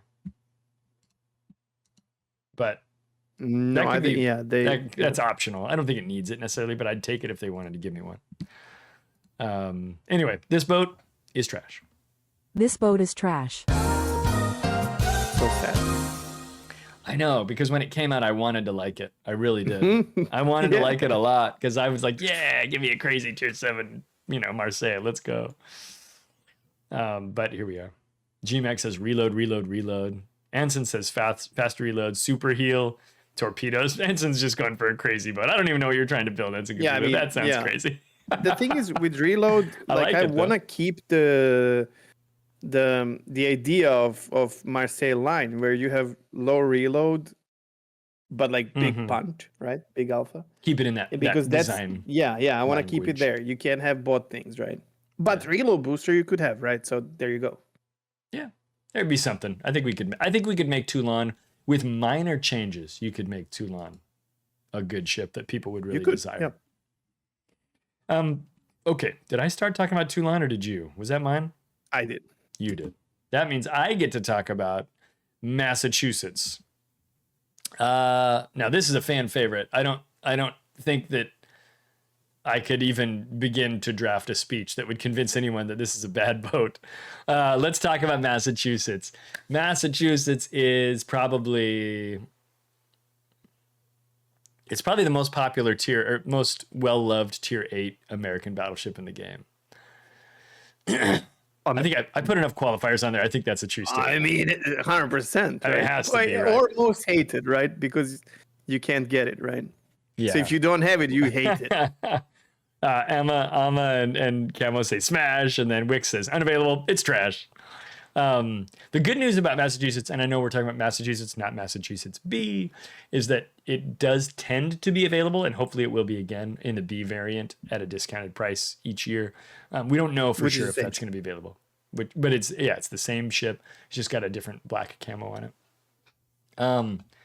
Massa,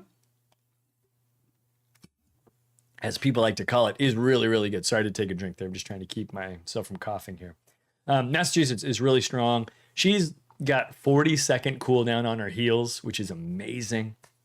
And that makes her really survivable. Yes, she's an American battleship, which means, given the right angles, you can smash through Citadel or do big damage.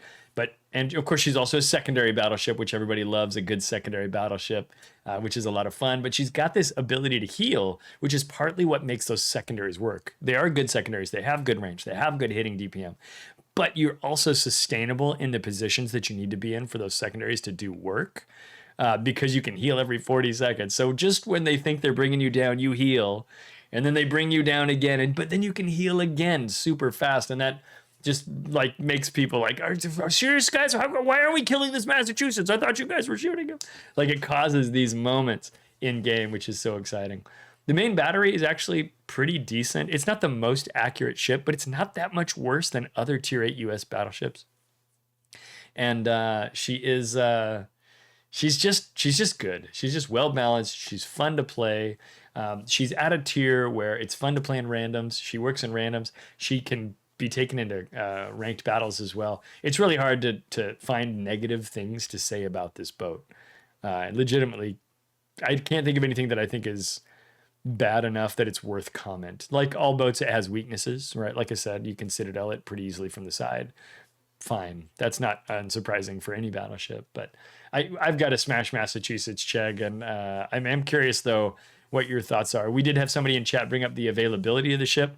We're talking about how she's available about that for sure in Santa crates, but what do you think about Massachusetts? Oh man, where to start? So there's a lot. So you have. This is one of the old ships as well. So she's been around for a long time, unavailable anymore, except for the Black Ferry and 10 containers. One of my most played ships. Is it really? Yes. I did not know that. And I would say, and I play her in ranked. If I get annoyed by tier 8 ranked, I'll sit in Massachusetts and just push through. And guess what? I'll do the same in Georgia, and I'll do the same in Ohio. yeah, you got and that. And this is the parallel, like kind of premium tech tree line of American battleships. Especially when there was only one tech tree line back in the days with Montana. The thing that you've said, she can absorb so much damage, and you have to think about something that not a lot of people think in who play only World of Warships. I come from MMO RPG kind of background, where you have in the most games you have, if it's successful, it usually has Holy Trinity, which is tank, healer, and DPS. Now, World of Warships does not function like that. But let me tell you, if the team, especially ranked or clan battles, if the team is focusing Massachusetts and is failing to kill it, all that damage is not going to other ships. Yeah. I mean, I can't stress about how big this is and she just doesn't want to die. Plus, when you think about, if I can interrupt, like when you think about when you load into a game, you have exactly 20 minutes, maybe, or less to do all the actions that you can do. And every action that you can do is controlled by a cooldown in World Warships. If you're a battleship that reloads every 30 seconds, you can launch a maximum of 40 salvos. If you are a Shima who can torpedo every couple of minutes or whatever, you can launch a maximum number of torpedoes. And so, like you just said, if you're the one who's taken the focus of all that damage, those are all actions that if the enemy chooses to take against you, they can't take against anyone else. And it is a finite number of actions, right? So when you're talking about that tanking aspect, you're collecting all that damage, that action economy, if you will. You're taking that away from the enemy team, which is a form of tanking, right? Yes, and you can provoke the enemy team with this ship because of how quick you have very quick DCPs, you have quick reload on cooldown on heal. Yeah. You can heal quite a lot. Because it's an American battleship, you can get in, and she's also relatively like agile in a way. So you can get in and make yourself a target for majority of the enemy team. There's a couple of ships at tier 8 battleships that I would say they step into overpowered and kind of, and I think Mas is one of them. I just really enjoy playing this ship so much. She's one of my favorite battleships at tier 8, if not the favorite one. Now the way you get it is really rough, right? So you got to be either super lucky, to get it in a black container that you get for free, or gamble for black containers, or wait for the Christmas and get it in a Christmas container. She was removed from the game alongside some other insane ships like Georgia and Lenin, and yeah. we might get this will be very similar Smash or Trash probably takes with all these ships, because they're just so good and they are fun to play, and they're not fun for your enemy to deal with. So if you play tier 8 ranked, you will see Massachusetts all the time, probably on both teams. The team that has more Massachusetts might actually win the match, has a proper advantage, because even if you're not that good, you can still pull off a good game in this ship, which is what used to happen to me a lot. I was below average player, and in this ship I would still manage to perform and carry my own weight, and it's a heavy ship, so it's a lot of weight to carry. So for me, this is a smash. But I definitely feel the pain of people who don't have it and have to deal with it. It can be very annoying, but I can't. It's one of my favorite ships, so for me, definitely smash. It's now hard I'm gonna to ask not you a smash question. I do. Can I point out one negative thing about this ship too? Yes. What's up with that ASW range, Wargaming? Totally a shadow nerf on a not nerfable ship. Is it shadow? I think it was very targeted nerf. It's a gray area. So Massachusetts came out before Huga. Huga is the borderline ship. From Huga forward, Wargaming said we can monkey with all the stats of the ships. Yeah. Before Huga, this ship, you can't monkey with the stats. Now here's the trick. This is a gray area. Submarines came out later. And so all these old ships, these unnerfable ships, needed a submarine ASW thing. They needed ASW. And so they decided to make the stats of these overpowered battleships that they couldn't adjust bad for submarines. So this has a 5-kilometer airstrike instead of I think it's supposed to be a 10-kilometer for tier 8s or something. Or maybe it's 9, I don't remember.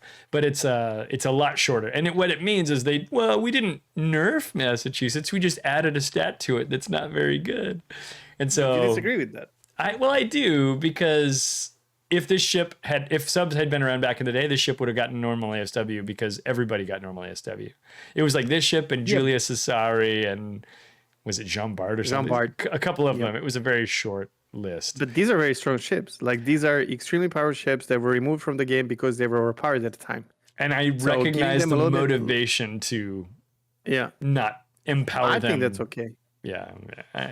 As someone who plays all these ships, I'm okay with how much power I have. I'm okay with leaning on my teammates to protect me from submarines. I mean, but with that, I was about to ask you, no, go ahead. How would you feel if they actually added this tech tree of clones of these 3 ships? We do joke that the Massachusetts, Georgia, Ohio line is the secret American battleship split, right? If they added a tech tree line, I mean, I wouldn't have a problem with that necessarily. I think the trouble they'd have is trying to figure out how to differentiate them from the premiums they've already released. You know, how would you make a tech tree version of Massachusetts that wasn't just Massachusetts again? This will never happen, okay? But I'm just saying, if they turn these 3 ships into tech tree, I think they will be the biggest smash ever because then everyone can get it, right? Like that's the downside for me, except for Ohio. Everyone can have Ohio, but And you know, you got to work for it. But out. it's a worth it, you know, reward. Yeah, these things you just can't get anymore. But yeah, this is a smash for me. I mean, I just there's no way I'm trashing Massachusetts. No, there's no way. And Scott points out that we got West Virginia 44 now, which is the tier 7 of the secondary U.S. secret battleship split. Good call. All right, let's go ahead and smash this one. We'll jump to our next boat. She smashable. Okie dokie. Massachusetts. I mean, this emote, your heart emote, is exactly how I feel about Massachusetts. Like I want to go and play ships now and sit in my Massachusetts. It's just I just love this ship so much. Yeah. That's rad. Well, if you want, we can play a mass battle after. Do you have mass on your NA account? No, I don't, unfortunately. Then I will have to go to Europe. Let's go. All right. Well, first let's get to our next one. Cheg, you get to tell us about the FDG. Ooh. I know you're a Kurfürst fan, but I don't know what you think about FDG. Fat Freddy. Yeah. Freddy, man, a lot of people will disagree with me. So the problem with, so I love Bismarck. I like Bismarck more than I like Tirpitz because I value hydro more than I value torpedoes on German battleships because you usually lose them before you use them. And hydro is so important for broadly battleships. And then the only problem Freddy has in my books is Pommern, because Pommern just has everything. However, at some point, because I was trying to play everything like GK, full secondary build, and then just go brawl, and that's it. And then I discovered main gun build Freddy. And playing some mid-range where I can still kind of tank with it, but I'm not going too deep. You still have secondaries, but that's not the main thing you do in this ship. And I was so happy at the time. I remember I was already streaming and everything. I remember I was so happy to find a way to enjoy the ship that people don't like. Because I'm just weird like that. I like playing ships that are not very popular. Me too. It's weird, but I like it. Yeah, right. And nowadays, like if I'm resetting this tech tree, I am not bothered by getting into Freddy to get to now Preußen, right? So for me, this ship is a smash. It's extremely tanky, and it actually, here's the thing. This ship taught me how to play GK better because I was always pushing too far in GK. Then I played this thing mid-range with main guns mostly, and then I found the way to play in between that with GK, and this helped my GK game so much because I would survive so much longer and be able to affect the game late in the game with that insane hull that GK has and whatnot. So obviously the biggest issue with this ship, just like with every other ship in that line, is fires. It's barbecue party 24/7, 365. I wasn't sure if you were going to say the biggest issue this ship has is fires, or the captain is what I thought you were going to say. It's the person who's hitting W too much. Yeah. Oh yeah. Oh, no. You mean the player? Yeah. The player. Yeah. The captain. Yeah. The player. Because you're captain as well, because you have you can't really have your best German captain on this ship, right? Because you won't have lieutenants. Yeah. Exactly. And you have lieutenants on Pommern, so this gives Pommern an advantage again. I mean, being a premium ship, no, you know. But then now I don't need lieutenants on this ship because I focus on main guns. So that pays off as well. So and I have 2 German battleships. One I play secondary and one I play kind of more like mid-range. So it worked out for me, and I've rediscovered some kind of love for Friedrich de Grosse or Freddy. I also like calling it Freddy. I don't know why. Yeah. So Freddy the it's a Fat. smash for me, but I would definitely understand people trashing this ship. I like this ship. I enjoy it now. A lot of people really don't like Freddy. They don't. They have a hard time with it. I think there's an experience that's kind of similar to what we talked about with Buffalo earlier, where it's like this ship is standing in my way so that I can't get to the tier 10. This sucks. No, thank you. It's kind of weird. I ended up playing this boat. My win rate, I played 54 battles, and I had to look it up because I wanted to see. My win rate is exactly 50%. My PR is blue. It's 1908, which is, for me, very high. That's much higher than I would normally see in most boats. And my average damage is blue, too. It's not amazing, but it's 79,000, which, for me, in the blue is good for any upper tier battleship. So I had better performance in this boat than I think I would have anticipated. I have a lot of memories. I think this is common for a lot of people with Yeah. FDG. There's some ships that you just think you're doing worse than what you are because it's not as flashy of an experience, right? You just survive so long, and it gives you opportunity to perform for a longer period of time, which in World Warships is huge. And you're good. I just have so many memories of being on fire in this boat, right? Because like you said, the fires are a big weakness for it, and they do cause you to kind of feels bad man kind of moments are happening all the time. And so, was I exceptional in this boat? Absolutely not. I think a common, smash versus trash from the community, if we took a poll, I'm guessing people would say, no, this is trash. We're going to throw it in the bin. I really didn't dislike playing Freddy that much. And speaking of memories, I have a lot of memories of playing this with Skada and with Not Odysseus, member of my clan, where those guys would be often destroyers doing amazing things while I'm over here on fire going, I hope you guys are winning, And they were winning, thankfully, at least half the time, it looks like, according to my numbers here.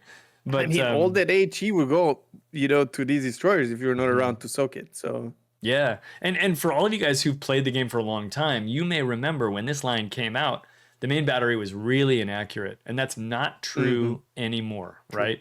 Now these ships have similar accuracy to the US line, which we think of as accurate battleships. Everybody forgets that. So if like me, you haven't played these boats in a long time, you should definitely go back and give them a try again. Do a bit of a main battery build on them. And play them that way. Same thing with Preußen, and we'll talk about Preußen at some point in the future, but its main guns are really actually pretty reasonable if you're trying to use them ahead as your primary weapon and your secondaries as your secondary weapon. You'll do a lot better that way. But I think I'm gonna tentatively, barely agree with you and call it a smash. Camo is telling me we are wrong. He would like to disagree with us, and that's okay, Camo. That's what this show's about. But I think we can smash Freddy here for the day. Any final thoughts on this ship, Cheg, before I hit the button and play the music? No, what you said exactly. This is I rediscovered, and that's because of the buff they got with the guns. So now, I didn't really I like, for example, I do like Palmer more than Freddy because I like brawling gameplay, and I do like GK more than Preußen, but now I have German battleships to play with main guns and secondary guns, and that's exactly my GK secondary build with Lucians, my Pommern secondary build with Lucians, and then Freddy and Preußen are my main gun German battleships, mid-range, they can tank and delete cruisers. And I'm happy with that. And still, destroyers are afraid of coming close because I have Hydro and I have secondaries, and they have no clue if I'm built for secondaries or not. So it's a pretty fun experience for me. I like it. And they assume, by the way, that you're built for secondaries. They're definitely going to make that assumption, right?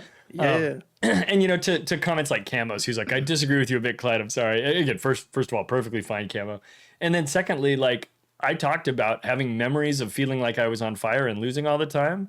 And if those are my only memories, then that's how I'm going to feel about the ship. And so I could see somebody having those memories and going that way.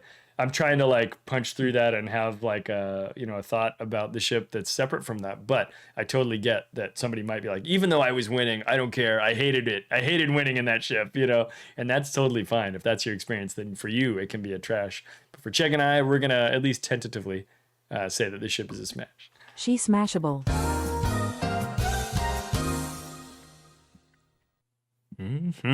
Okay. All right. That one was yours, I think. Which means I get to talk about Dupleix. Dupleix. Oh, wow. Dupleix is... What a controversial ship. Okay. Yeah. I wanted to like this boat a lot, and I don't. And I know that some people have come back around and have found a way to really enjoy this little boat.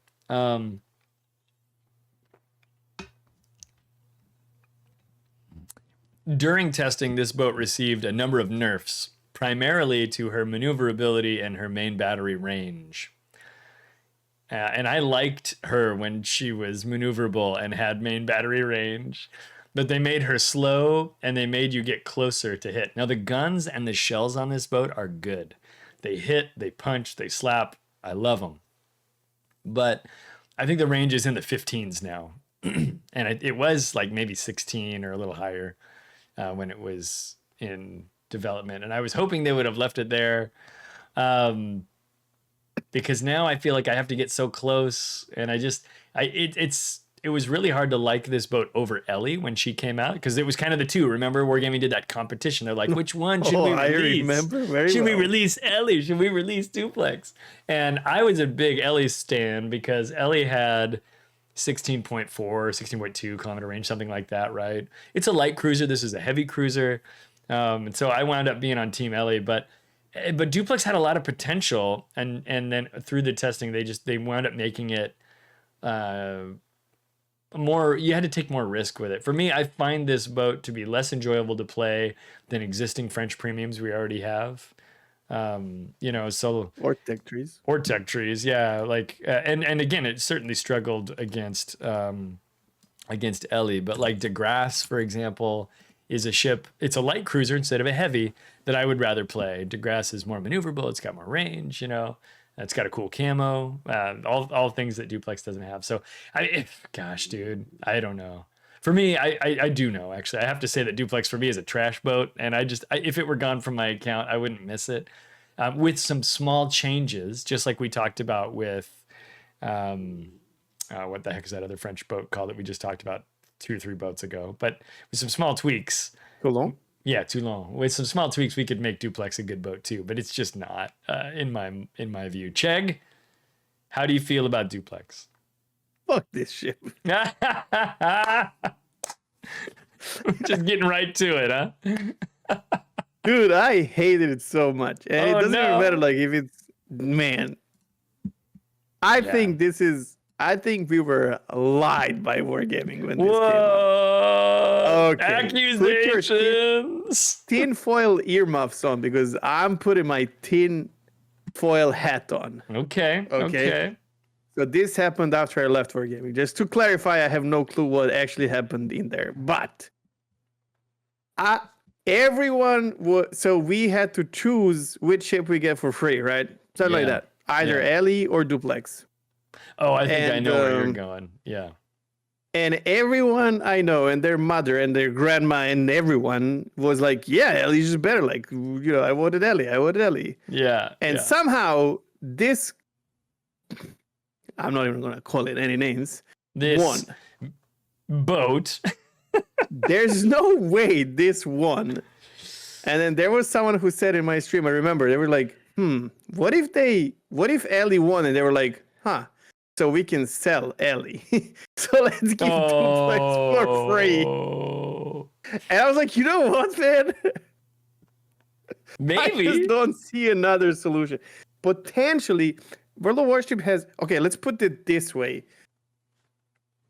Like, German player base is the highest in UK in Europe, right? Yeah. And then there's a lot of French players, and they're very consistent with, voting and all that stuff. Greece does not have big player base, okay? There's some Greek players, a lot of Greek players. We got Chaos Machine. We have the best And Greek you have player. Chaos Machine to represent them. And Okay, very nice, very sensual. Okay. Yeah, exactly. and maybe that's the case. I love Chaos. But man, there is no way that thing won. And I was so frustrated with it. Also, Ellie's just so much more fun to play. So Yeah. Ellie actually fun to play. Dupleix is just meh, like whatever. It's a ship. I see people are calling it Port Queen. It ain't Queen of mine. There's no there's no room tiara in on this ship's tower. So big ass trash for me. Like this, if this never existed, I'd be okay with that. Yeah. There was a version of it in testing that was decent, and then they adjusted it to where it's not fun anymore. And you know, I kind of forgot about the voting thing. I mean, I mentioned it earlier, but I forgot about how when it came out, I had some of those same thoughts as you. I was just like, dude, what is going on? Because like it was probably like 80% of the CCs all said Ellie's better. We all know it's better.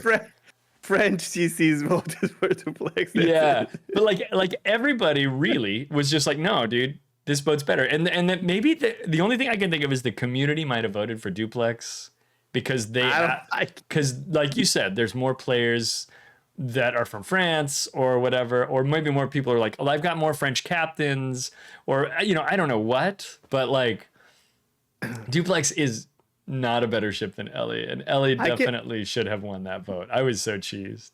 I can tell you my reaction, or compare it to something. You watch NBA, or you're aware of it, or I'm aware, I would say. And obviously, as an American, you know who Noah Lyles is, right? He's a very fast guy. Yeah. So the NBA teams call themselves world champions, as an which American. to the rest of the world is ridiculous, but whatever. Deal with it. And then he comes and says, world champion of what? The United States? And this was my reaction, like, who the fuck voted for this ship? Like, French? Like, what happened here? Like, this, there's no way this is real. Like, this. Yeah. I remember waking up, firing up my stream and checking who won. I was like, who voted for this? I couldn't like, believe what are you doing? I couldn't believe it. I was like, are you serious? And the part that really blew my mind was like, I was like, I've been telling everybody how good Ellie is, and now they don't get to find out. Right? They don't get to know. Like, what is the deal? Oh. Anyway, Dupleix is trash. This boat is trash. Capital D. Time for a new boat. This one is yours to discuss, unless we're out of boats. We might be getting to the end of the list, by the way, so I guess we'll see. Cheg, you get to discuss New Orleans Tier 7 American Tech Tree Heavy Cruiser. That's a ship with a history, kind of, in the game. This is one of those rare American ships that has like a good gun range. Yeah. You know, which is weird. I don't think I'm going to make this very long. It's going to be a brief overview. There's nothing wrong with this ship. Yeah. But it's funny because Tier 7, I'll be honest, now that we're doing this, I just realized how many Tier 7 ships I like playing that are premium. And kind of premium ships or like special, like coal and, you know, they're so easy to get at these levels that you kind of have them if you play the game for long enough. And then I'll be honest, like I would never pick this ship if I have to play Tier 7 American. They're just, you know, better options for me. Even if you're just looking at the tech tree, you're thinking it's like Helena versus New Orleans, right? And then I would actually probably pick New Orleans over Helena, which is funny because I love Helena. I think it's one of the most beautiful hulls in the game. And then there's that community-made camo with like eagles, where the torpedoes sit here in Pearl Harbor. Obviously, real ships and all that stuff. So that's always a huge plus for me. It's not like their reason to play the ship, but I love the idea that they do exist. So it's like kind of I can't I'm not gonna trash it, okay? It's a smash, but it's the same story, like where if someone asks me to play New Orleans, sure, I'll play it. And if I'm regrinding the tree and I get to play the ship, that's fine. I have zero issues with it. But if I have the ship already grinded and I'm choosing an American, for like naval battles while I'm playing ranked game, Right. this is not the ship that I want to choose. So, but I can't trash it because there's nothing wrong with it, really. Like, yeah. It's kind of like our conversation with KGV, right? This is a very serviceable ship. New Orleans used to have better armor than the Indianapolis, right? And then they buffed Indianapolis to have the New Orleans just armor. love Indianapolis. I would. Yeah. I'd rather play Indianapolis, or as we see there, Flint, Boise, Atlanta. There's so many good solutions at Tier 7 for American cruisers that it's so difficult to play New Orleans. But if I didn't have any premiums, I would play her. I mean, I don't mind playing. I mean, it's a strong ship, tier for tier. There's nothing wrong with her. They're just more fun ships to play. That's all. Yeah. It's like soft smash. I don't know. Soft smash. It's very suggestive, Cheg. It's very suggestive. Well, yeah, New Orleans is as you describe. I don't think you are wrong. One of the she is kind of special in that, like, if you go to Ship Tool and you filter by all U.S.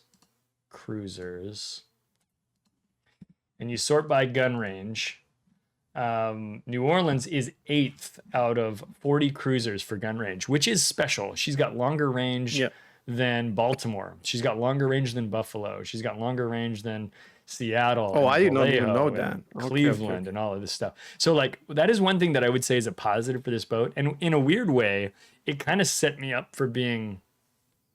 Actually, maybe it didn't, because I might have played before they moved the ships around, right? They changed some of the tiers. But it might set you up, I'll theorize, it might set you up for being like, oh, cool, 16.2 kilometer range. And then you get Baltimore, you're like 15.4 or whatever Baltimore is. And you might be like, what the heck is going on here?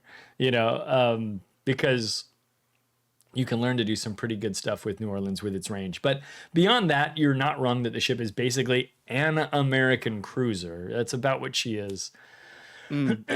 She used to have a little bit thicker armor, as we mentioned, than Indianapolis, but recently Indianapolis was buffed to match the New Orleans armor, so there's less reason to choose her over Indy now.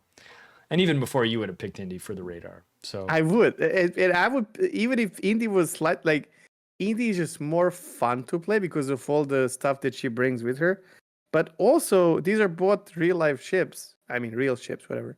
Yeah. And then Indy's story is just freaking insane. Like, it has multiple, legendary things that happened with that ship that, even if I'm looking from that perspective, it's just a ship that you're like, wow. You gotta pick it if you have it, obviously. For sure. For sure. And she's not the strongest American Tier 7 cruiser. Also, but this is a big advantage compared to Helena, for example, because Helena has struggles with range, but I mean, insane DPM, but range is very short, right? So I did not know it has higher range than Buffalo. That's okay. I knew it has long range, but I didn't know it's that long. And that's what's so crazy is, and nobody really thinks about that. It's not really an attribute of the ship that makes it make a lot of, it doesn't like change your opinion of the ship, right? I don't think it gives you an advantage because these shells, how good are they at that range?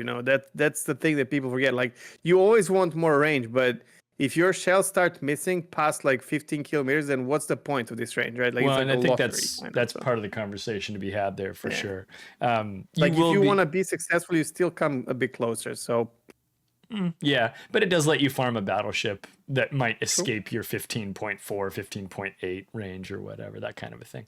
That said, does it make a big characterful change to the ship? Does it change its entire way of being?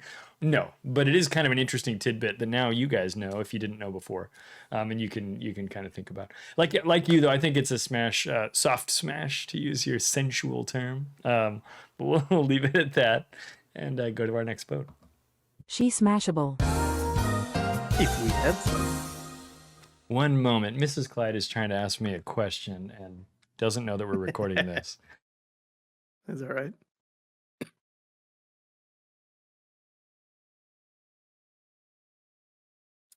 Cthulhu, that's correct, but you don't really, if you want to maximize your ship, people will look funny at the build that has range mostly because of the reason that I've said, plus you lose a lot of damage per minute, right? Because you have to choose either range or reload. Then reload directly, you directly benefit with damage per minute. So it's kind of difficult to take it. I do take it on some ships. Like I have Napoli with range mod. My Napoli Black, I think, is range mod, and then my regular Napoli is secondary with like reload or whatever. So, but yeah. But this thing doesn't even have that slot to fill in, and it still has good range. So yeah. Yeah, and that's I think what Ensign Cthulhu is pointing out is that, you know, hey, if you want more range, you can get it on your Buffalo, and you could, right? Yeah, I think you're right. It's probably not a popular build, but that is a limitation. It doesn't mean you shouldn't play it. Chip If you like it like that, fucking go for it. Like, just play whatever is more fun for you. That range mod thing is definitely, like, if you find yourself struggling to stay alive, plug in range mod and see if you live longer. Yeah. Once you learn to live longer at that range, switch back to DPM. And see if you can learn to live there. Because if you can, you get all the benefits you just described, Cheg, beautifully, of the increased damage and the better output and better support for your team and all that kind of stuff. Like I do just to clarify, I'm not judging people who play range mod cruisers. No, I play range mod on my Goliath because I can't keep it alive if I don't. Same. And oh my god, I play range mod that speaks Goliath to my lack of Goliath skill, right? So I play range mod Goliath in randoms, and I play Goliath a lot in our clan battles, and in clan battles I play reload. But that's different because there's less people targeting me. I'm in a specific position. I'm usually kiting, and it still makes sense. Doesn't matter how, you know, the performance doesn't matter. It's only the win that matters and whatnot. So yeah. So yeah, certainly would never sass somebody for taking a range mod, but you know, if we want to understand why we would choose it over another, and it's a survivability thing.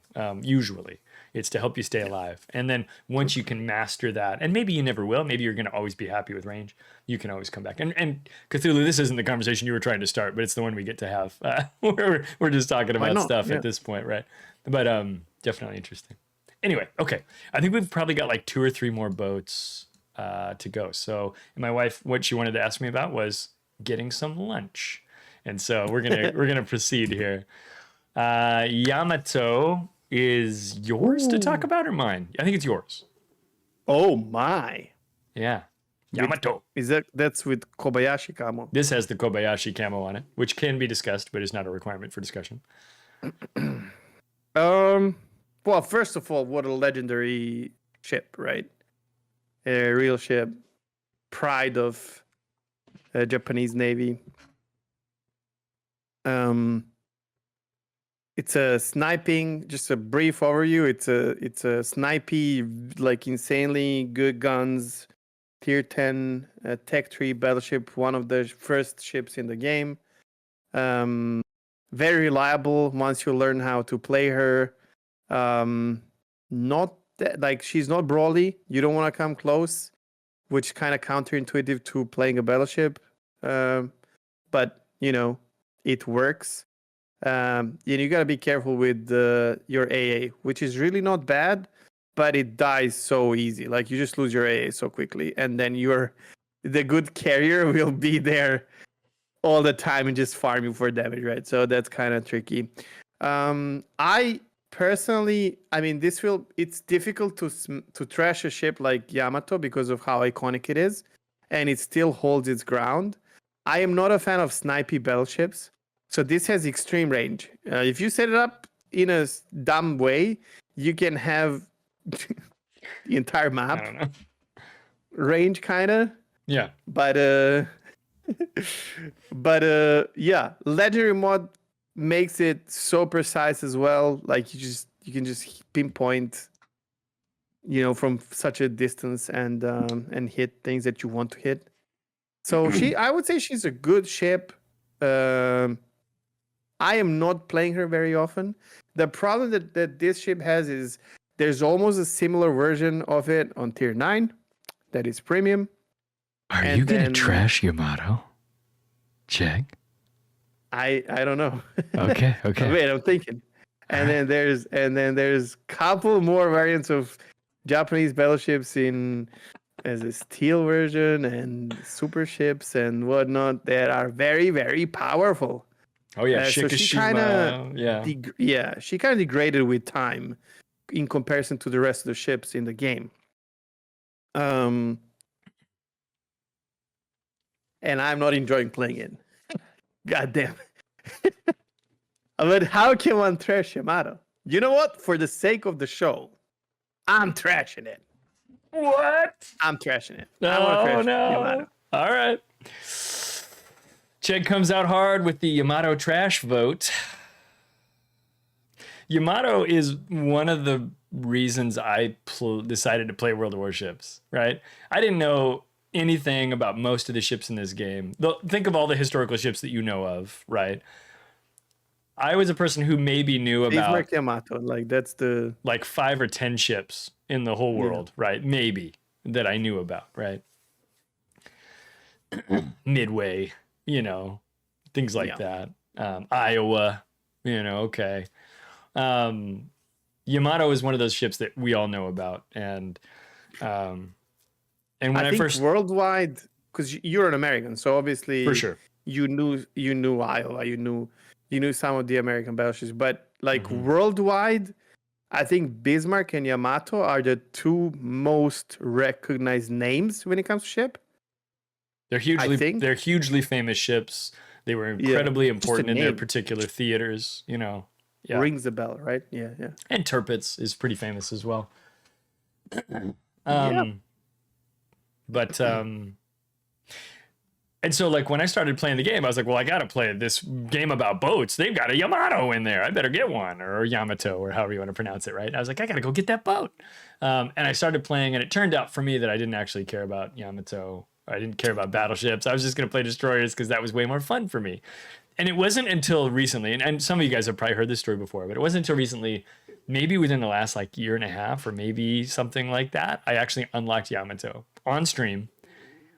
7 years after playing World of Warships, I finally was like, I guess I'll finish this Izumo, which I didn't have fun in.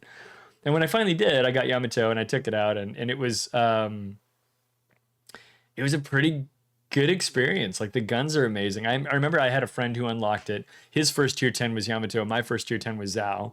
That's how long ago this was. There was not very many tier 10s to choose from.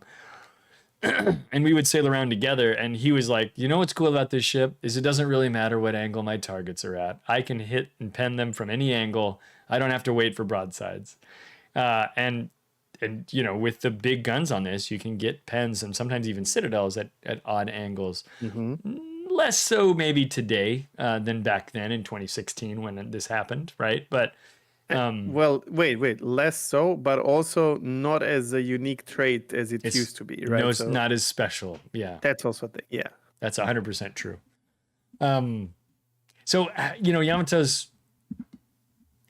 I guess what I was thinking was when I unlocked it, it was still fun for me to unlock, especially because in the years since I started to play, I kind of came around. I started playing cruisers, and I started or more cruisers, and I started playing more battleships.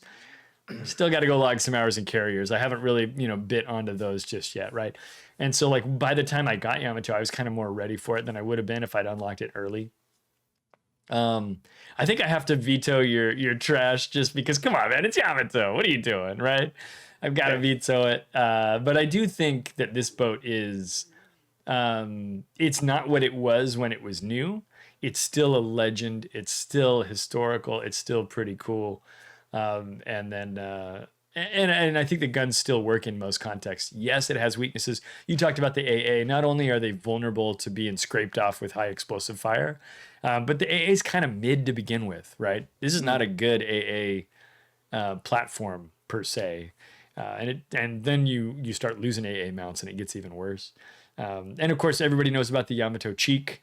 What a funny phrase. True. Yeah, I forgot about it. Oh my God, I get excited when I'm in a battleship and Yamato shows the cheek. Yeah, because you've got this opportunity for a citadel. You basically put your shells right here underneath that first turret, and you'll pop it, maybe even a little forward or a little behind, but effectively right underneath that first turret, and kablamo, you'll put a hole in that thing and get a citadel, which is pretty great. So yeah, I'll veto your Yamato unless you're gonna Uno reverse me and really double down. No, I cannot do that. I'm gonna do that. and we'll call this ship a smash. Yamato's a strong boat though, and she's fun to play. Also has a lot of camouflages, and some of them are so good. Yeah, this one's pretty cool. I don't even know if I have this one. I don't think I grew up playing StarCraft, and like the battle cruisers in StarCraft have Yamato guns based on this thing and whatnot. It's such an iconic ship, of course. Yeah, I mean, I'm just not playing it. I'm not. And it's not even the performance. It's just I get bored sniping from 26 kilometers away. Yeah. I don't even consider myself that good at snipe. I played a game in Musashi last night, actually, which is a very rare game for me. I got Musashi years ago for free XP when it was available for that or whatever. And I've got last night I played my 23rd game in Musashi, right? It was okay. It's not as accurate as Yamato. I like playing Yamato better, but Musashi's at tier 9, so it's I mean, I have leg mod in Yamato, so I played it fair bit. I like battleships, but it's just not my style. Yeah. Well, with that, I'm going to push this smash button and we'll move on to our next boat. She's smashable. Okay. I think it's like maybe 2 more boats. Let's find out. The next one is for me to discuss. Ooh, Le Fantasque. Le Fantasque is a tier 8 French run and gun fast boy destroyer. When I was playing this French line, I didn't really care for the 5, 6, 7 at all. I found them hard to play, and it was partly because I didn't understand what this line was about. I was learning. Nobody knew when those ships were new, right? Nowadays, when somebody comes in, you already know what Kleber is. There's 100 YouTube videos on all of these boats, and you can go learn everything. And I really struggled with the 5, 6, and 7. When I got to Le Fantasque, it made sense. In fact, this was as I was very beginning my YouTube videos. And so I made a battle video about Le Fantasque where I think I just clipped a video from stream. And I posted it. And the title of the video is Le Fantasque, the first French destroyer that doesn't suck. Because I hated the other one so bad. But Le Fantasque was amazing. Like, I could run around with this thing and use the reload booster and do some really great stuff with this boat. And it suddenly became a lot of fun for me because I feel like it finally had the speed I expected. It had the reload booster, which you had in some of those other ships as well. But it finally kind of had all the tools that I felt like this line needed. And that happens a lot with these tech tree lines. There's kind of a theme in the mid tier, and then there's a theme for the 8, 9, 10. And Le Fantasque is the first ship that kind of opens up that 8, 9, 10. Not that you can't do good things in the Jaguar or the what's the Goupard or the Guper or the one that starts with a V that I can't think of right now. That's the 7. I could go back and play those boats very happily today. Yeah, Vauquelin. Thank you. I could go back and play those boats very happily today, but at the time, now you know what to do with them. That's why. Yeah, and then you kind of learn them, and then you get to go do these. I think Fantasque is literally fantastic. I think it's an easy smash for me, but I like this kind of destroyer. It's sort of my fave. Cheg, I pass the microphone to you with a proposed smash on the table. What do you say about Le Fantasque? Yeah, like I said before, if I play destroyer, it's a gunboat. There's no better gunboat than French gunboat, in my personal opinion. What a beast. Tech tree beast. And her sister, Premium One, definitely not terrible.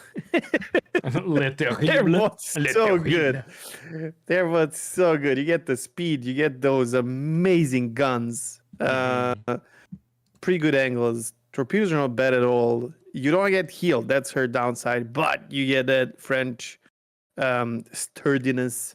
What's it called? The damage saturation is saturation different. So you'll the more you get quicker. hit, the more you get hit in one place, the less damage you receive, like drastically. That's their gimmick. So no smoke, no heal, but you go in if you're playing ranked and you're solo capping and you're against one destroyer on the other side, you just go for the kill. And then you chill. You get that cap, and it's yours. Get out of there. Yeah. And she became even better. Wait, am I wrong? Fantasque got, or was it Vaculan? One of them got the free pirate camo, or privateer rather, but like pirate themed camo. I think it was the Fantasque. I will find out. Which just I made think it is so much Fantasque, better. Yeah. Yeah. Because it was literally for free. You just had to do something and you get it. And so now it looks, although these camos, like I really like these camos, what I don't like is it's like too gold, but that's all the friendships. They have a little bit too much gold in the front for me, but they still look kind of cool. Recently we got all of these for free as well if you were playing enough. But yeah, I mean, this is flying smash. Like there's nothing, and you know what? If I'm playing against it, I'm scared shitless. This is not my favorite tier 8 destroyer.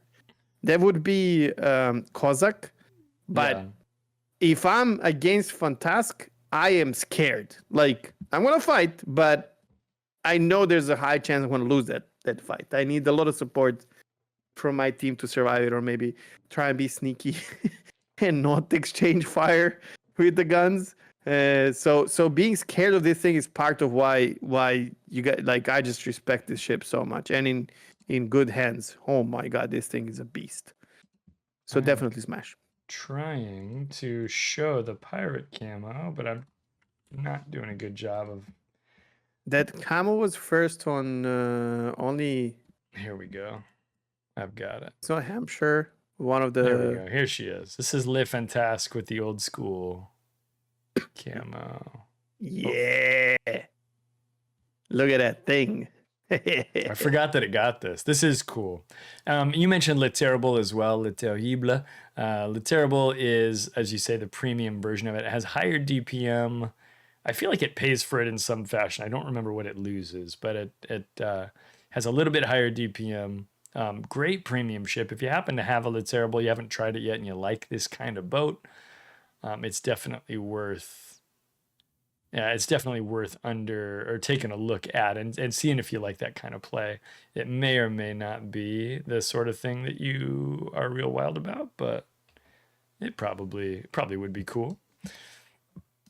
I need to get a button. There's you're not escaping. When you start the fight in this, you fight until the end. Usually you win, and that's it. Yeah. There we go. Now I got a button so we can go look at replay mode a little easier. But yeah, no. Anyway, I think smash from me sounds like an easy smash from you. You're very enthusiastic about this. All right, let's go. She's smashable. Rob Mack says, I didn't even know I had that camo for it. Congratulations, Rob Mack. You got yourself a new camo today. Compliments of Just Cheg. Yep, Cheg put that on your account probably while you weren't looking. That's awesome. Okay, let's hit the spacebar one more time, see if we've got another boat. I know we got to be getting close to the end. Ooh, we do. How do you feel about your tier 2s, Cheg? Ooh. This one's yours. Oh, okay. Wait, I'm doing this, right? This one's yours. Yeah, this one's you. Man, they're just, these ships are so cheap with real money. It's one of those things. I think this is one of the first ships I bought for money because it was like, what do you mean? Like $1 or $2? It was cheap. Yeah. Like, what? Did I can buy this free for that much money? Yes, Fusi, this boat is in the game. I think they gave this one away for a mission, or I think you could buy it for like $4 or $3 or $2, and there's a Lima version that's 99 cents. Yeah, and I have that as well. Yeah. I think if I remember correctly, this was so long ago. Don't do this. Please don't. Okay. But what I did is I bought it for Dupleix, and then at some point I was missing a bit of credits for my next ship, and I sold it for credits.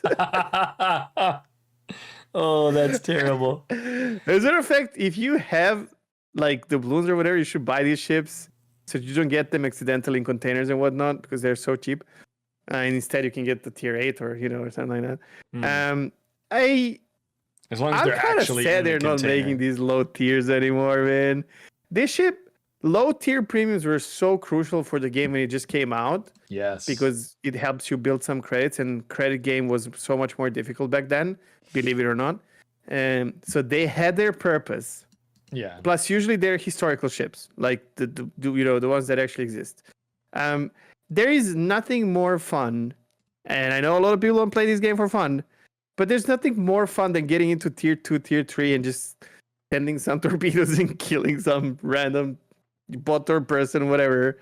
The sad thing is that usually you're gonna play against bots mostly, but I can't. I mean, it's an absolute trash of a ship that I just can't trash. I just cannot trash this thing. Is it not true? Like, it's like You're making me garbage. laugh. You know? No one needs Tachibana in the game, but why would you not have it? It's like- Tachibana is obviously worse in all cases than Umikaze. So there's an obvious comparator, and it is the Umikaze, which is the tier 2 Japanese destroyer, which has 8-kilometer torpedoes. This one has 5-kilometer torpedoes.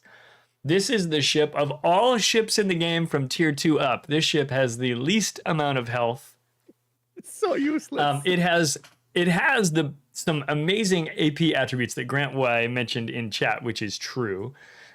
You cannot ricochet a shell, an AP shell, when fired from Tachibana. It will either shatter or it will pen, because they have perfect ricochet angles. There's no such thing as a ricochet, but the guns are very small, so you still have to be able to actually pen the armor that you're trying to hit. That's the problem. Yeah. 76-millimeter guns.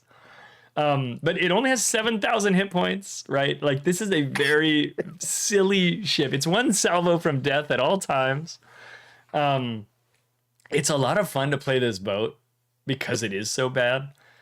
But Umikaze is better in every single way. Yeah. I mean, no, I'm not trashing Tachibana. I'm sorry. It's fine. I know. I want to veto you, but I like your idea that it's just so stupid and silly. Just have fun, you guys. Just have fun. It's just, yeah. It's just, it allows you to do stupid things and not worry about it. It's like, oh no, I died in Tachibana. So what? You know, like I just, whatever.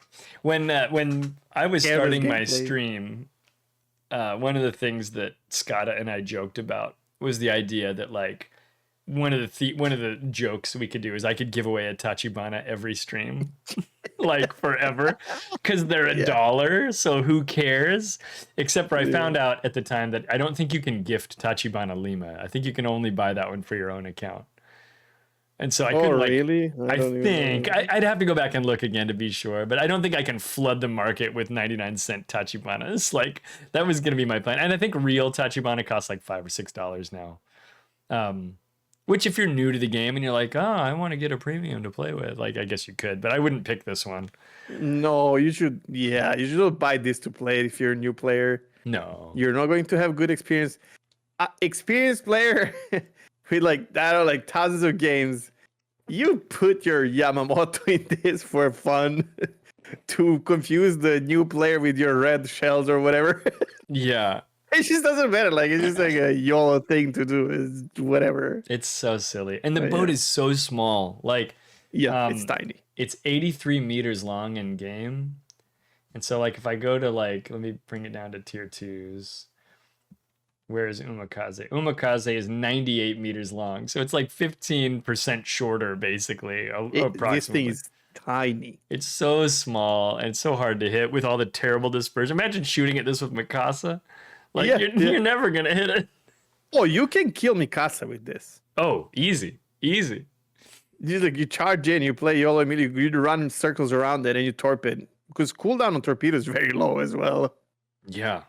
Yeah. And you hope that Mikasa does not get lucky. For those who don't know, we already talked about Mikasa. Mikasa is the only tier 2 battleship.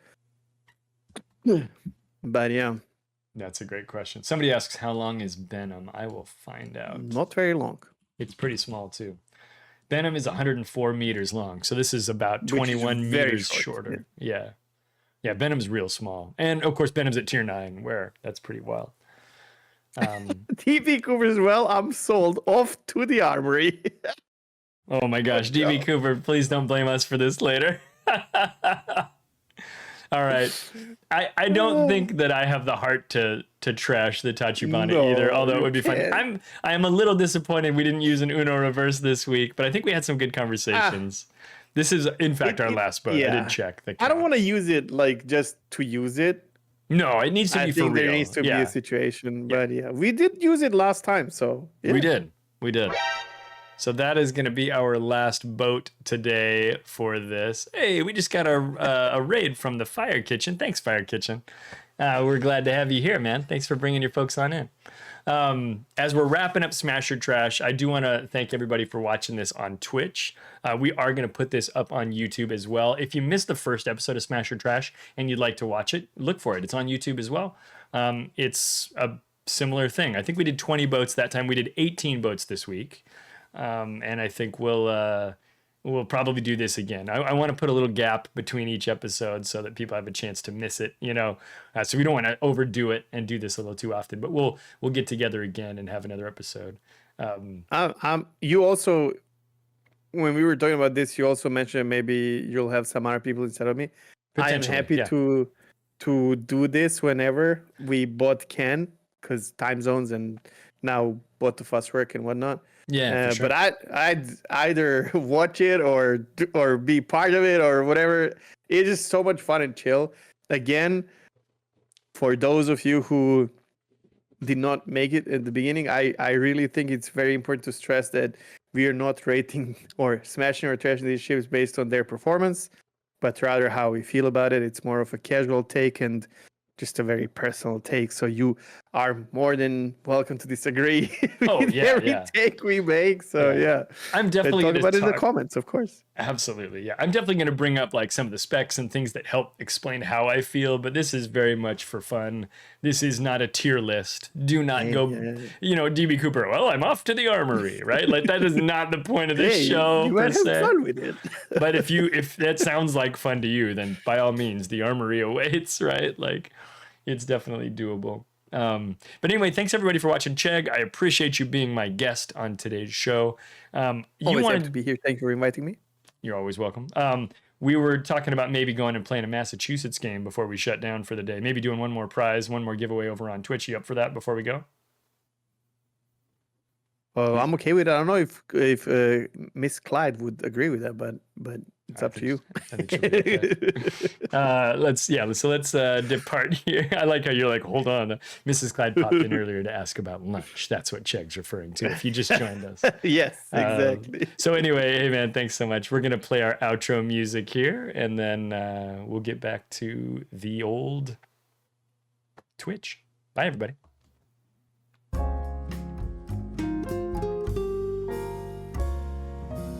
Thank you for watching Smash or Trash. Don't forget to like and subscribe.